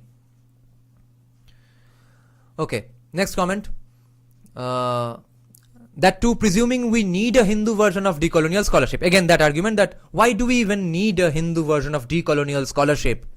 Again, are you disagreeing with the idea of decoloniality, or are you disagreeing with the idea of giving it the name called decoloniality? Okay. We in fact don't need any such adaptations, as they are more of a delusion. Again, no clarification. Why is it a delusion? Drifting away from the core issue. अच्छा, core issue क्या है first of all, and core issue समझाया किसने? Mind change करना है, that is the thing we have to agree upon. Okay. Again, I reiterate. Mind change करना है कि नहीं? बिना माइंड चेंज किए can you run the country with Hindu ethos? नहीं तो आज तक तो नहीं हुआ. when everyone, almost everyone was religiously Hindu, वही नहीं, तभी नहीं हो पाया. तो अब आज जब लोग लिबरल बनते जा रहे हैं, तब कहां से तुम्हारा माइंड चेंज करके देश चलेगा on Hindu ethos? You have to change minds. For that you need scholarship that's relevant, that seems acceptable to these people. Let me tell you this example again. I found Sham Sharma's show irritating at one point of time, because his name was Sham Sharma and he was talking in Hindi. I thought some random Bihari Brahmin is going to space some hatred against Muslims. I started watching Jaipur Dialogues. I thought this is too extreme, because he has a UP accent. That's the level of coloniality we are dealing with. और यहाँ पे तुम बिना decolonial scholarship से mind change करोगे? What kind of reality are you living in then? You are living in a fool's paradise. The only solution is scholarship purely aimed at a raw Hindu view. अरे raw Hindu view सुनेगा कौन? Raw Hindu view सिर्फ जो raw Hinduism में believe करते वो सुनेंगे. तो mind change करने का बात कहाँ से आया? Again, you are then imagining that you can run the country with Hindu ethos without changing any minds. That's just not a mathematical reality. Raw Hindu view, okay. Something like Ram Swarup or A.K. Saran or even a Karpatri Maharaj, dogmatism and scripturalism is the only thing that can protect this tradition. Absolutely not. That's effectively how dharma has historically been protected. Okay, so this is the view. Now let me check some comments more, and then we will get to Douglas Murray and his views on Winston Churchill. Okay, Bhojpuri Aesthetics is saying you can write 2 full-length books on the muddled comments and papers available on the other side. Yes, of course. Bhojpuri Aesthetics is saying India Today invited Sai to discuss on the need of decolonization done by current government in India. It has led the left to oppose it, which is funny, thinking how they were infatuated by Tiongos and Famine. I see. India Today conclave कौन सा वाला? वो जो old Parsi lady was asking him the questions, that one you are saying. Surajkant sir, question which you are answering cannot see here.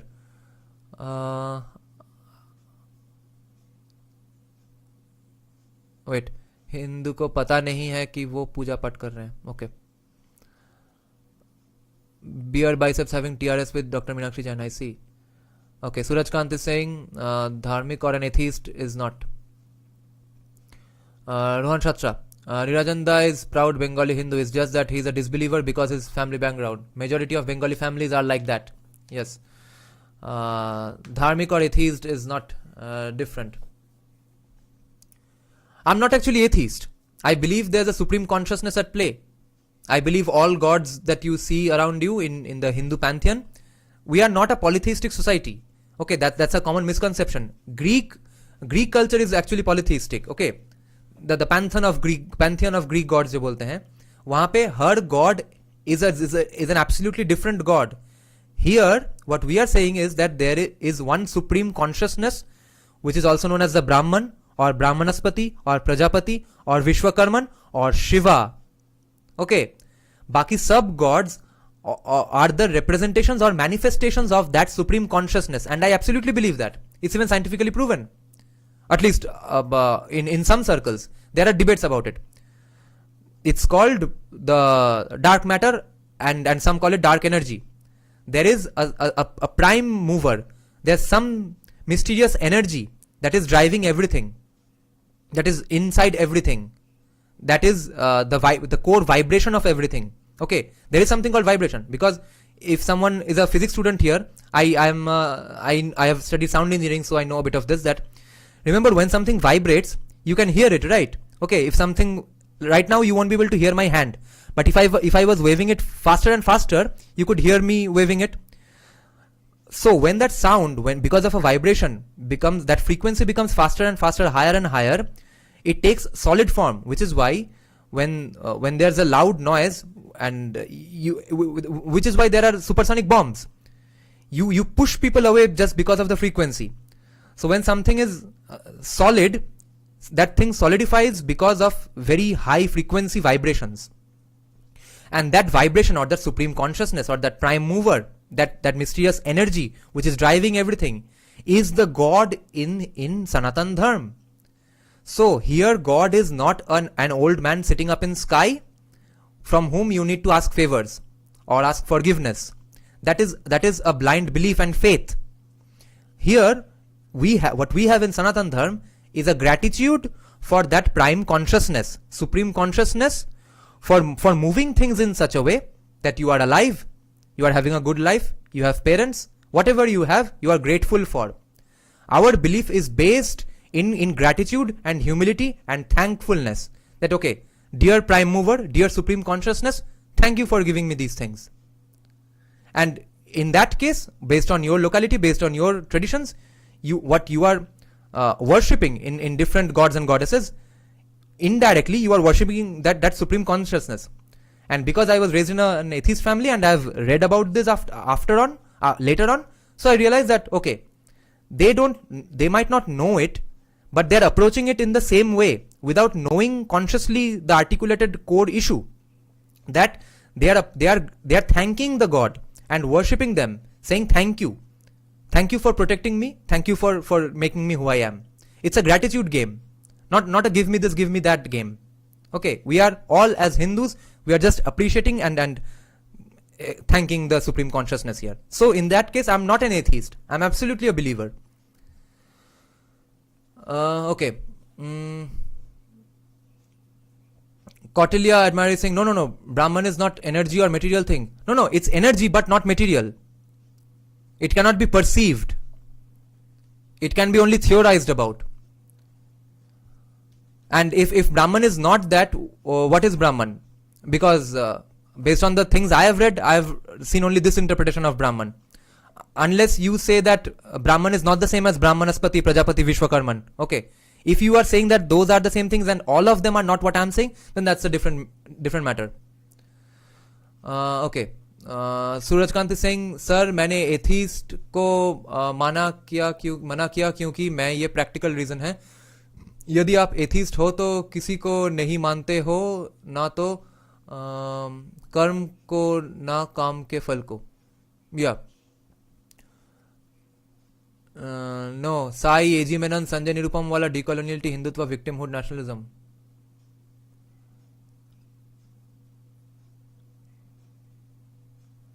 Rishi Ghosh is saying this channel needs more reach. I would love this channel to be one day hosting or being hosted by other major YouTubers and lit fest. Bengali Hindus need to have their own fest in Bengal. Yes, hoga. Read the Principal Upanishads by S. Radhakrishnan. Yes. Suraj Kant sir, atheist को नहीं माने के अरे ये ना मेरा monitor बहुत दूर चला गया है, एक मिनट मैं फोन से पढ़ता हूँ कमेंट्स. ओके. हाँ, सूरज कांत सिंह, सर एथिस्ट को नहीं माने का एक लॉन्ग डिबेट होता क्योंकि एथिस्ट सिर्फ आज का देख पा रहे हैं, वो 2-3 पीढ़ी का नहीं देख पा रहे. या that is true. Atheism is an extreme branch of monotheism. Pretty much. It could be argued that way. Kautilya admirer, how the energy is not material. Brahman is the consciousness, the self I am is Brahman. Yes, I agree with you here. Let me just clarify my point here. So, Brahman, the material, what I am saying is that material is not perceived by the 5 senses we have. We have different kinds of Praman, right? We have Anumana Praman and Pratyaksha Praman. And inside Pratyaksha Praman, we have the physical proof, I think Chakshusha Pratyaksha Praman and Manas Pratyaksha Praman. So Manas Pratyaksha Praman is what you perceive with your mind and what you draw inference on, make an educated guess that yeah, something might be causing these things. So based on Anumana Praman or on Manas Pratyaksha Praman, I can prove that there is in fact a God which is, and whom I can perceive because of my Manas Pratyaksha Praman. Okay. In that sense, it's material. Start podcast if possible. Yes, I'll need to sleep at a proper time for that. Harshavi saying, by the way, I was saying, why do we have to tell the West that we are getting decolonized, and is Hindutva objective or subjective? Harshavi, we don't need to tell the West anything. We just need to tell the West that, yeah, do nice business with us and don't screw with us. Okay, if you want to screw with us, we will screw back. We don't need to tell them that we are decolonizing or anything. We can maybe have a conversation about decoloniality with a Western scholar or sometime, but mainly decolonization is for changing minds inside India or NRIs outside India, that is. सूरज कांत, दिक्कत ये है कि चलो आज बच्चों को छोड़ देते हैं, फिर बच्चे क्या करेंगे? या as long as communism is deeply rooted in Bengali mind, I'm very skeptical about this. Yeah, but see, this is what I think also needs to be clarified, that a lot of people say, even Rohan, you have said, even I have thought about it, I have also said that how do we change the minds of Bengali atheists, commies? There is no absolute formula, okay? And I'm not saying this as a compliment to Bengalis that, see, we are so intelligent that no formula works on us. No. I'm not making a value judgment here. I'm making a neutral comment here that the situation is such that no particular formula can work, no government program, no policy can work here. It just will have to happen as a coincidence. Some Bengali will have to just randomly stumble upon Sanjeev Sanyal and J Sai Deepak, and once he listens to them, if they have enough humility and common sense, their minds will be changed, like mine was, and like many of my viewers' minds was changed. अमितांशु Jha, मैं atheist हूँ, तुम लोग सब मिलके मेरा मजाक मत उड़ाओ. मैं सिर्फ इतना जानता हूँ, मेरे दोस्त, यदि कोई नहीं चल पाया तो उसका रीजन होगा, और यदि चल रहा है तो उसका रीजन होगा. Surajkant is bringing up an interesting debate on अरे शिट, मैं टर्म भूल गया. हाँ, फ्री विल है कि नहीं, वो डिबेट सूरजकांत ने शुरू कर दिया है कि are you doing everything because someone is leading you to do, or do you have some free will as an individual person as well? I believe it's 50-50. But Kutil Brahmin कहाँ गया? हाँ, Kautilya admirer. Let's I'll be interested to see his comments, because I have some agreements and I don't understand what exactly the disagreement is. Maybe because I called Brahman a material, immaterial. But Brahman is the consciousness that he's agreeing with. So let's see what he says. Okay, Manjuri Adhikari, where do you live? Okay. Harsh Ravi, what is Hindutva? Is what Veer Savarkar ji coined, or one can have their own definition of Hindutva? Hindutva is the political force of Hinduism. Ontological जो issue है. Okay.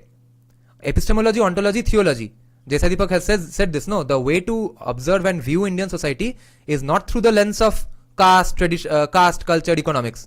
The way to understand and truly observe Indian society, Hindu society, is through the lens of ontology, epistemology, theology.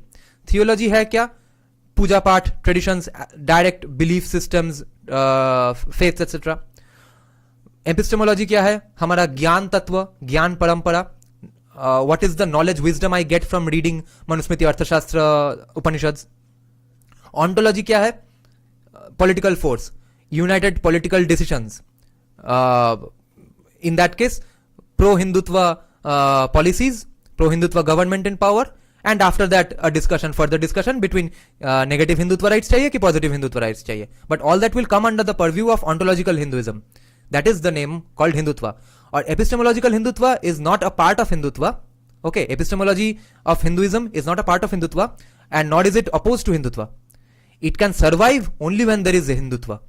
Okay, I know a lot of presidency university scholars, professors and students who absolutely study Hinduism all day, but they're absolutely opposed to Hindutva.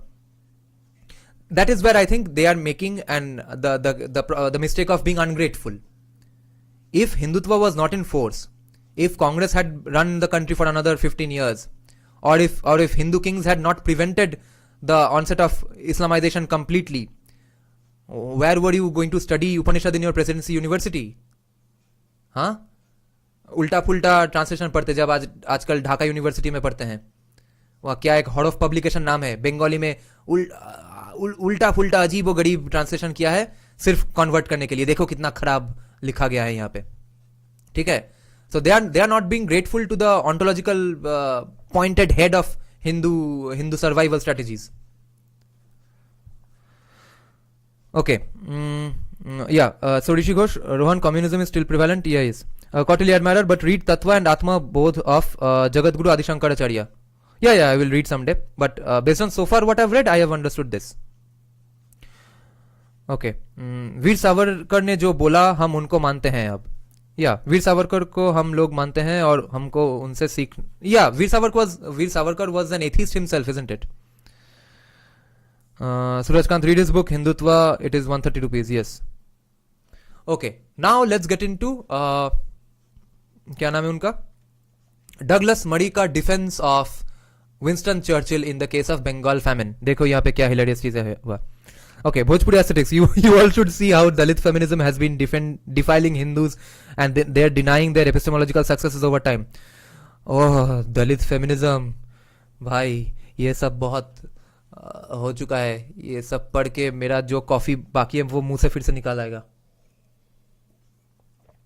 Congratulations, and I appreciate your courage for reading those things.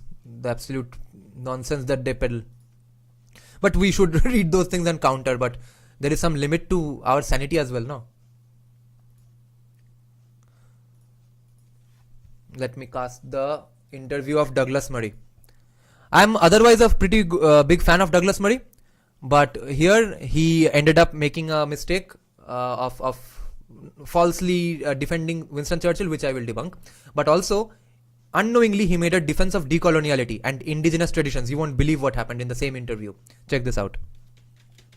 And also, we will check out his comments on Marxism as well, because he made a hilarious comment quoting George Orwell, which is a very good argument point for us, which I will use in my arguments forever now.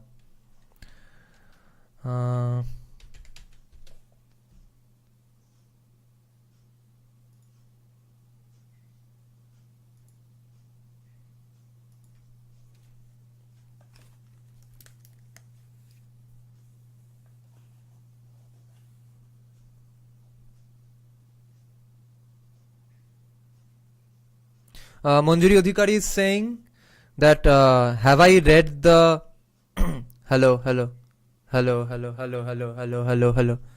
Yeah, my audio is coming from only one side. I did screw up something in my OBS. OBS update हुआ था परसों, इसलिए ये हो गया, settings change हो गया. तो Manjuri Adhikari is asking if I have read the letters between Bhagat Singh and Savarkar. No, I haven't read them. Dalit feminism smash Brahmin pit.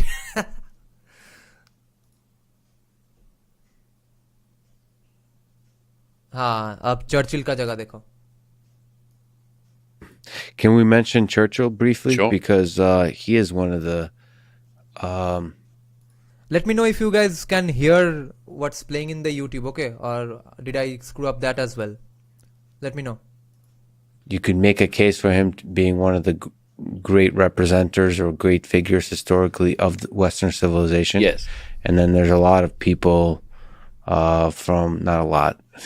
I know I have like 3 friends, and one of them happens to be from London, and they say that he's not a good person.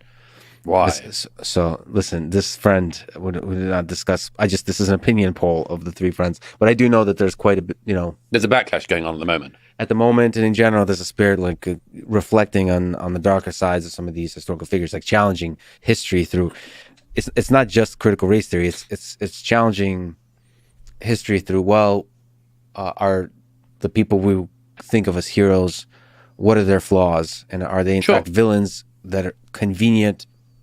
Were there at the right time to accidentally do the right thing. Accidentally. I hope this isn't the representative, fair summation. And it's to stress that by the fact that, I mean, smoking and drinking. The real criticisms of Churchill are quite easy to sum up, and I do so in The War on the West. Actually, I say these are the things that they now use against him.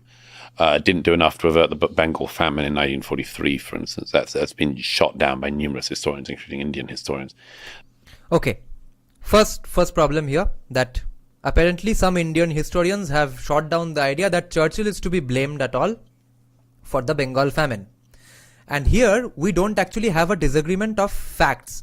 We have a disagreement on the interpretation of facts and the ethos behind what happened. Okay, check this out. In the middle of the war, in the middle of a world war, Churchill did what he could to get grain supplies diverted from Australia to Bengal. The famine was appalling. It was caused by a typhoon. It was not caused by Winston Churchill. Yes. The typhoon was not caused by Winston Churchill. Winston Churchill did not do some yagya ke aao lao yahan pe typhoon. That much is agreed upon. I think it's a mistake of rhetorics that if someone says that Winston Churchill ke wajah se wo typhoon hua tha, blame him for that. We blame him for his response to the typhoon, not for creating the typhoon. Okay, that much should be clear. I think Douglas Murray did not read this viewpoint clearly enough, that we are not saying that he made up the typhoon out of his mind. Okay. Secondly, his response to the typhoon has been unfair and led to the deaths of 3.4 million people. Why? He diverted the grains for his soldiers fighting in World War II. Now, firstly, उसका morals और ethics तो छोड़ो, बाद में decide करेंगे. पहली बात है कि World War II में तुम्हारा लड़ कौन रहा था? वहां पे तो ज्यादा से ज्यादा इंडियंस थे.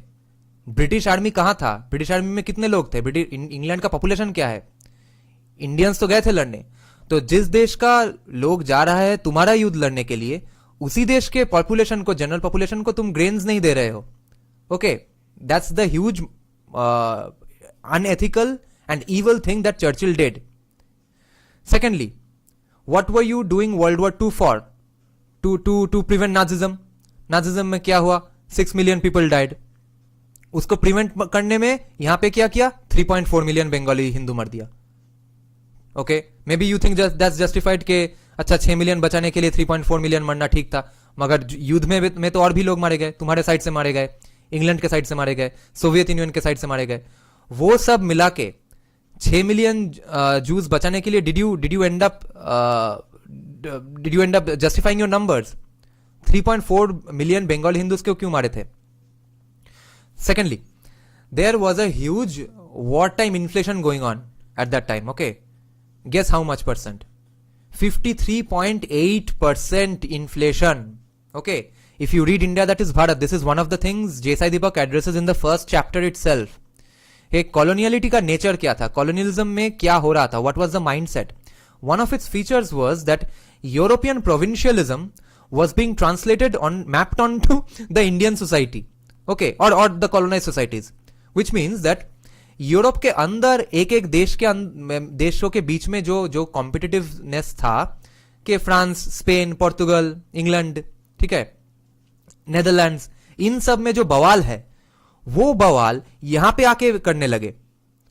ओके, तो French parts of India, Portuguese parts of India, British parts of India, all of them are also conflict with each other.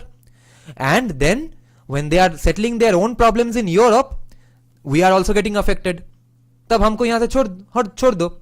हमारा लोग ले रहे हो, हमारा रिसोर्सेज ले रहे हो, हमारा पैसे ले रहे हो, हमारा टैक्सेस ले रहे हो, मगर हमें ग्रेन्स भी नहीं दे रहे हो, विद द जस्टिफिकेशन के हम तो भाई नाजिज्म को प्रिवेंट कर रहे हैं, कितना बढ़िया काम कर रहे हैं. So that is a hilarious defense of Winston Churchill.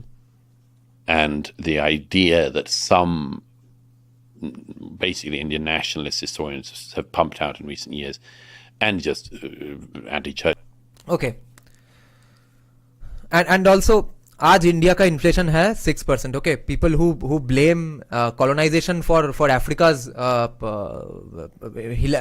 shithole condition today, they should remember that market can solve, a good economics can solve most things, and family values, strong discipline, etc. Okay, 1943 में जिस देश का inflation rate था 54.8 या 53.8%, आज वो देश 5th largest economy है, 8% जीडीपी ग्रोथ रेट है, एवरी ईयर ऑन ईयर, हर साल 8% जीडीपी ग्रोथ रेट. इस साल भी 5.9% होगा GDP growth rate, which is the highest among all the big economies. Okay, so don't blame everything on colonization.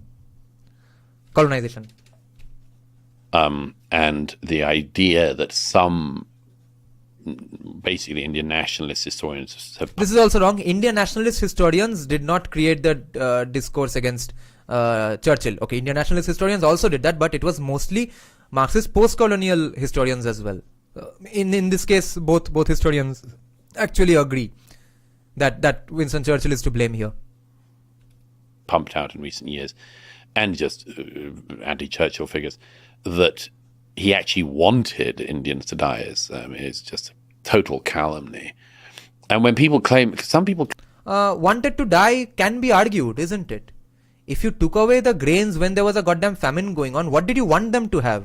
Did you think they were going to Disneyland without eating any food? What did you think was going to happen?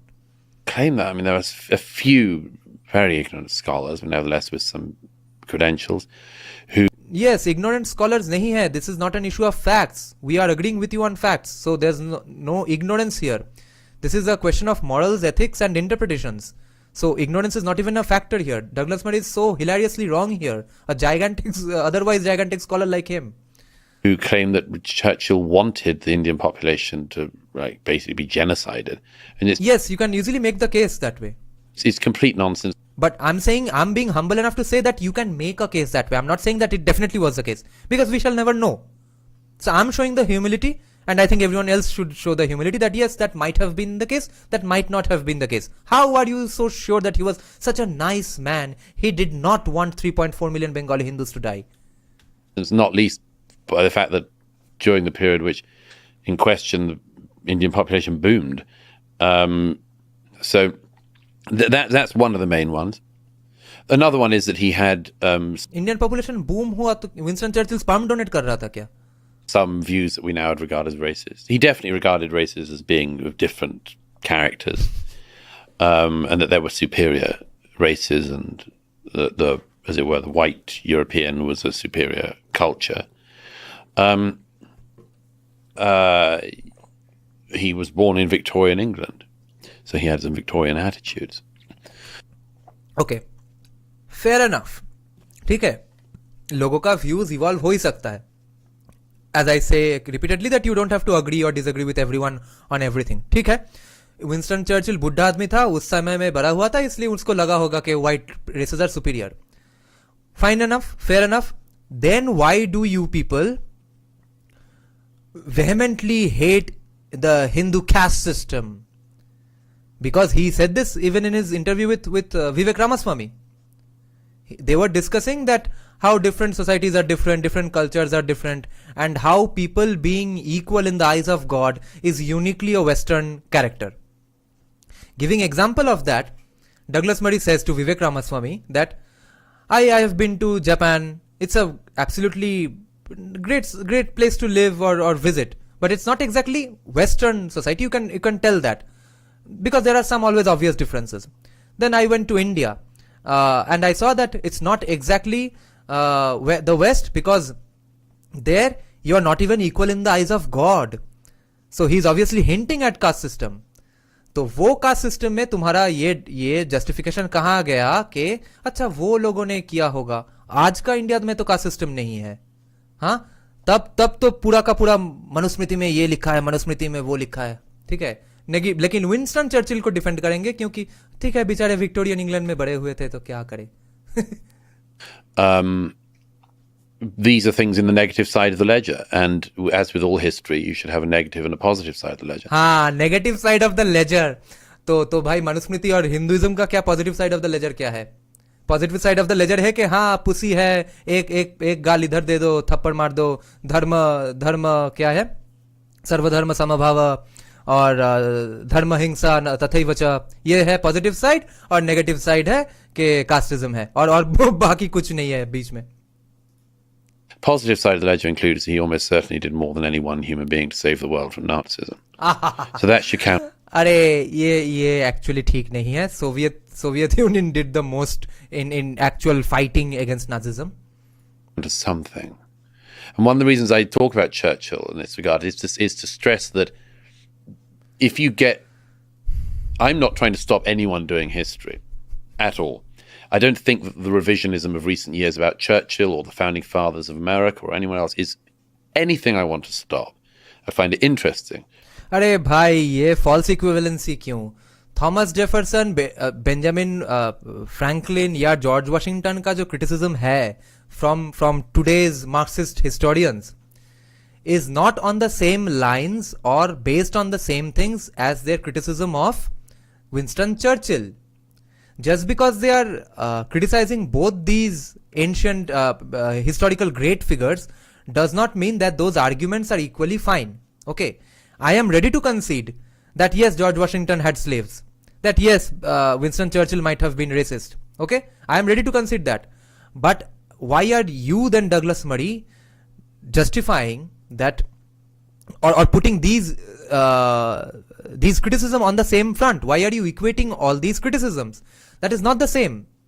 George Washington, Benjamin Franklin, Thomas Jefferson did not create or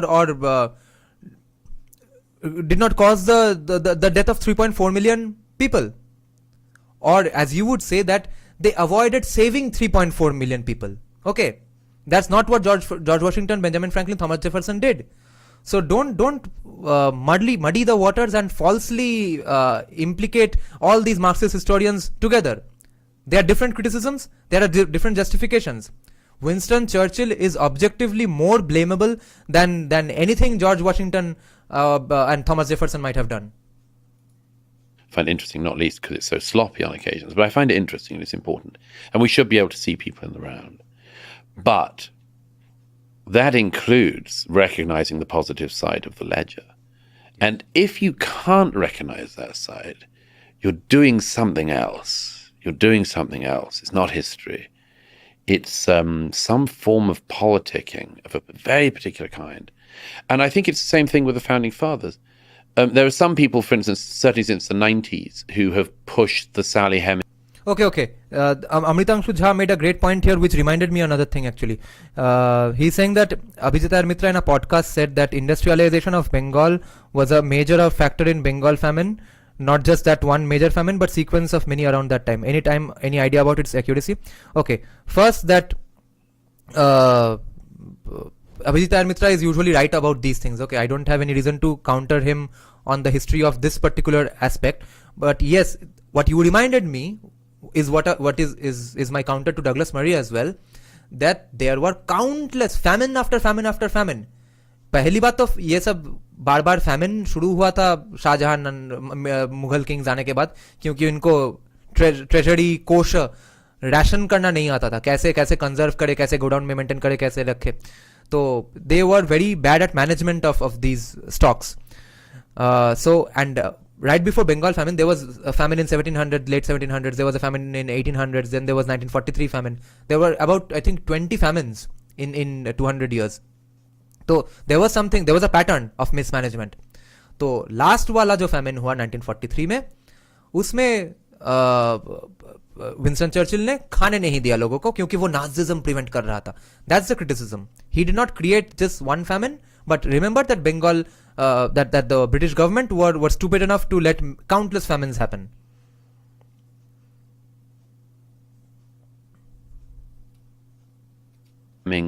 Thomas Jefferson story to show that Thomas Jefferson was some kind of brute. As a result... Okay, now we are going to Thomas Jefferson, but anyway. Marxism का इनका view देख लेते हैं. And then we will get to how हमारा Douglas Murray unknowingly makes a brilliant criticism of post-colonialism, which actually I have been making for the last 1 year without listening to this argument of his, and which in turn is unknowingly a defense of decoloniality. Douglas Murray actually ends up promoting decoloniality without knowing it or without calling it decoloniality. Wait for that. But let's get to his views on Marxism first. This is hilarious. We see Jefferson's statue being removed from the council chamber of the city he was sitting in last November by council members who said that Thomas Jefferson no longer represents our values. If you can't recognize greatness of Thomas Jefferson, well, they basically, it's an offshoot of this. Sure. They tried Soviet. Yes, they've tried it. They tried it in Venezuela. Yes. So, but let's just quickly say, how did all these experiments go? They did not. Well, they failed in fascinating ways. They did, but they failed. Yes, they failed. And we should stress, so grossly failed that they threw millions and millions of people into completely thwarted lives that were much shorter than they should have been.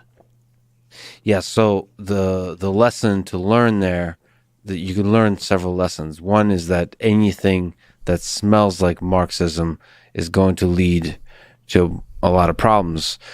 Now, another lesson could be, well, what is the fundamental idea that Marx had? He was criticizing capitalism and the flaws of capitalism. So is it possible to do better than capitalism? And that's, if you take that spirit, you start to wonder, that might actually become relevant in, I don't know, 20, 30, 50 years when the machines start doing more and more of the labor, all those kinds of things. You start to ask questions. We finally might get to Marx's dream of what the average day would look like. Yes. Well, there's going to be an awful lot of literary criticism then. If you remember, that's what Marx said that we would be doing in the evenings. The laborer in the evening. He didn't know Twitter was a thing or Netflix. Possibly In the past. It's never led in the past. And at some point, you've got to try to work out how many attempts you make at this damn philosophy before you realize that every attempt always leads to the same thing.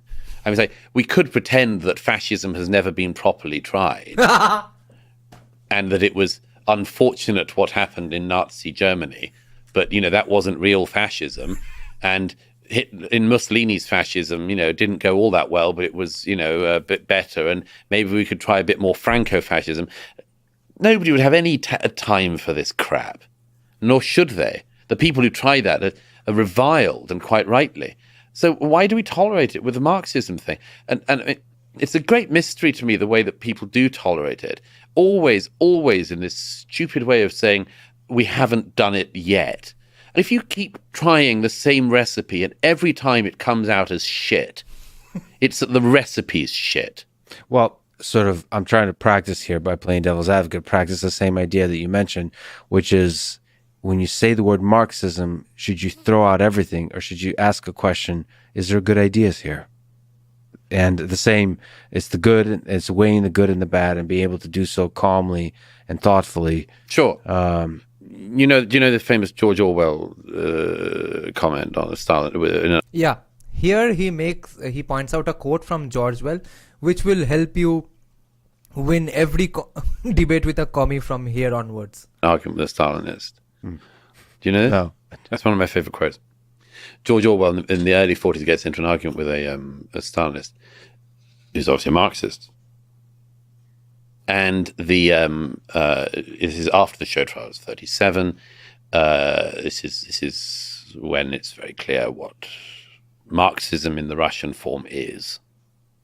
And this Orwell is in the discussion with this Marxist, and it goes on and on, and eventually Orwell says, well, what about the show trials, and he does, and what about what's happened in the Ukraine and the famines and much. This essay of George Orwell is actually available on Amazon. It's called his volume 1 of collection of essays by George Orwell. Much more, and the purges and the purges and the purges, and eventually the Stalinist says to Orwell what Orwell knows he's going to say all along, which is he says you can't make an omelette without breaking eggs.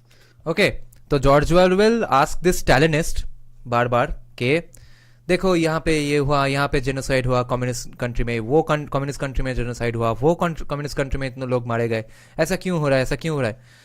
तो पहले वो Stalinist मानना नहीं चाहता है कि नहीं ऐसा नहीं हुआ, ऐसा थोड़ा बहुत हुआ होगा, पूरा तरह से नहीं हुआ, तुम गलत बोल रहे हो, थोड़ा पुश बैक कर रहा था. बट अल्टीमेटली ही एडमिट्स कि अच्छा हाँ हुआ है. बट देन ही सेज अच्छा ऑमलेट बनाने के लिए अंडे तो तोड़ने ही पड़ेंगे. तो what he was, that Stalinist, what basically he wanted to say was that अच्छा तो कुछ अच्छा पाने के लिए तो ये थोड़ा बहुत कष्ट तो उठाना ही पड़ेगा. Then see George Orwell's counter to this. And Orwell says, where's the omelette? Oh yeah.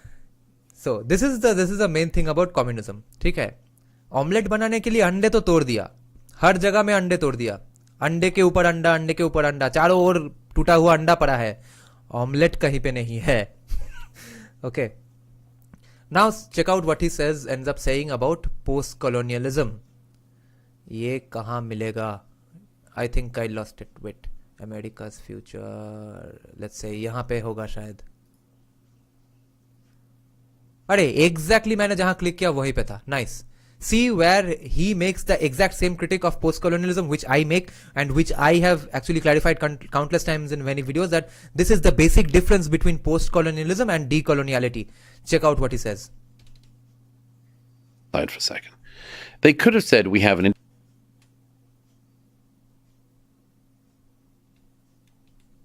lessons learned from history and then start from scratch, and then it's completely any idea can work, and then you could just take whatever. Well, and the thing is, there are always some people with pre-prepared ideas. And I mentioned this also with the post-colonialists. The post-colonialists were really interesting because when the European powers were moving from Africa and the Far East, post-colonial movements had one obvious move they could have done, which was to say, since the European powers have left, we will return to a pre-colonial life, which in some of their places would have meant returning to slave markets and slave ownership and slave selling and much more. But put that aside for a second. Yes, and this is why decoloniality is not a Western idea. Decoloniality is not a Marxist concept. Decoloniality means तुम्हारा जो society था colonization से पहले उसमें लौटना as much as possible, and not just European colonialism. उसके पहले क्या था? Whatever colonialism you faced, which is in our case Abrahamic colonization, Middle Eastern colonization, उसके पहले जो सोसाइटी था, getting back to that as much as possible, because that is pretty much intact in a lot of places in many ways. Okay, इसमें Marxism कहाँ से आता है, western concept कहाँ से आता है, मुझे पता नहीं है. But the main difference, what he is recommending post colonialist should have done, yes they should have done, but they did not do. But what decolonialists are doing today, post colonialism क्यों basically stupid है, what is the main flaw in their thinking is that colonialism was bad, very bad, Churchill was bad, मगर उसके पहले जो था वो भी bad था. तो काउंटर क्यों कर रहे हो? कैस्ट सिस्टम, ब्राह्मणिज्म बैड था, हिंदू पेट्रियार्की बैड था, हिंदुइज्म हटा दिया, कास्टिज्म हटा दिया किसने? ब्रिटिश ने इक्वलिटी लाया, ऐसा कुछ किया होगा, इसलिए हिंदुइज्म अफेक्टेड हो गया. तो कॉलोनियलिज्म भी खराब है, उसके पिछले वाला चीज भी खराब है, मगर कॉलोनियलिज्म के बाद में ये लोग मैजिकली अब थोड़ा बहुत ये कुछ 10-20 साल अमेरिकन इंपीरियलिज्म के और प्रॉस्पेरिटी के अंडर वहां की यूनिवर्सिटी में पढ़ के अब एकदम नया से सोसाइटी बनाएंगे, which will have none of the flaws of colonialism and not the flaws of pre-colonial past as well. That is the post-colonial argument, which is baseless. Pre-colonial life. Pre-colonial life. Indigeneity. Indigeneity is a core ethos of decoloniality, which Douglas Murray will say right now. Colonial movements had one obvious move they could have done, which was to say, since the European powers have left, we will return to a pre-colonial life, which in some of their places would have meant returning to slave. And if in some places that means getting back to slave market, so be it. That is their problem. That is not our problem as Hindus and Indians.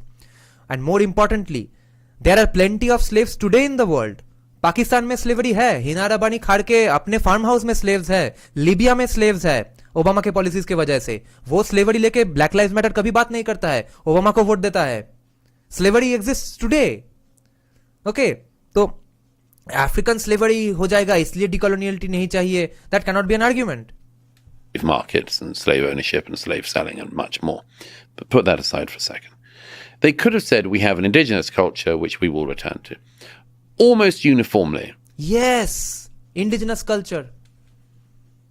They could have said we have an indigenous culture which we will return to. Almost uniformly in the post-colonial era. You had figures like Frantz Fanon, you had European intellectuals like Sartre, who said the Western powers are retreating from these countries, and therefore we should institute in these countries what but Western Marxism. This is the biggest decolonial talking point. Douglas Murray makes a decolonial argument, word for word. There's this famous decolonial scholar called Ramon Grosfoguel. You can check out his lecture in YouTube. He says that he starts his lecture with this statement. This is the first sentence in his lecture. He says that how did we get here?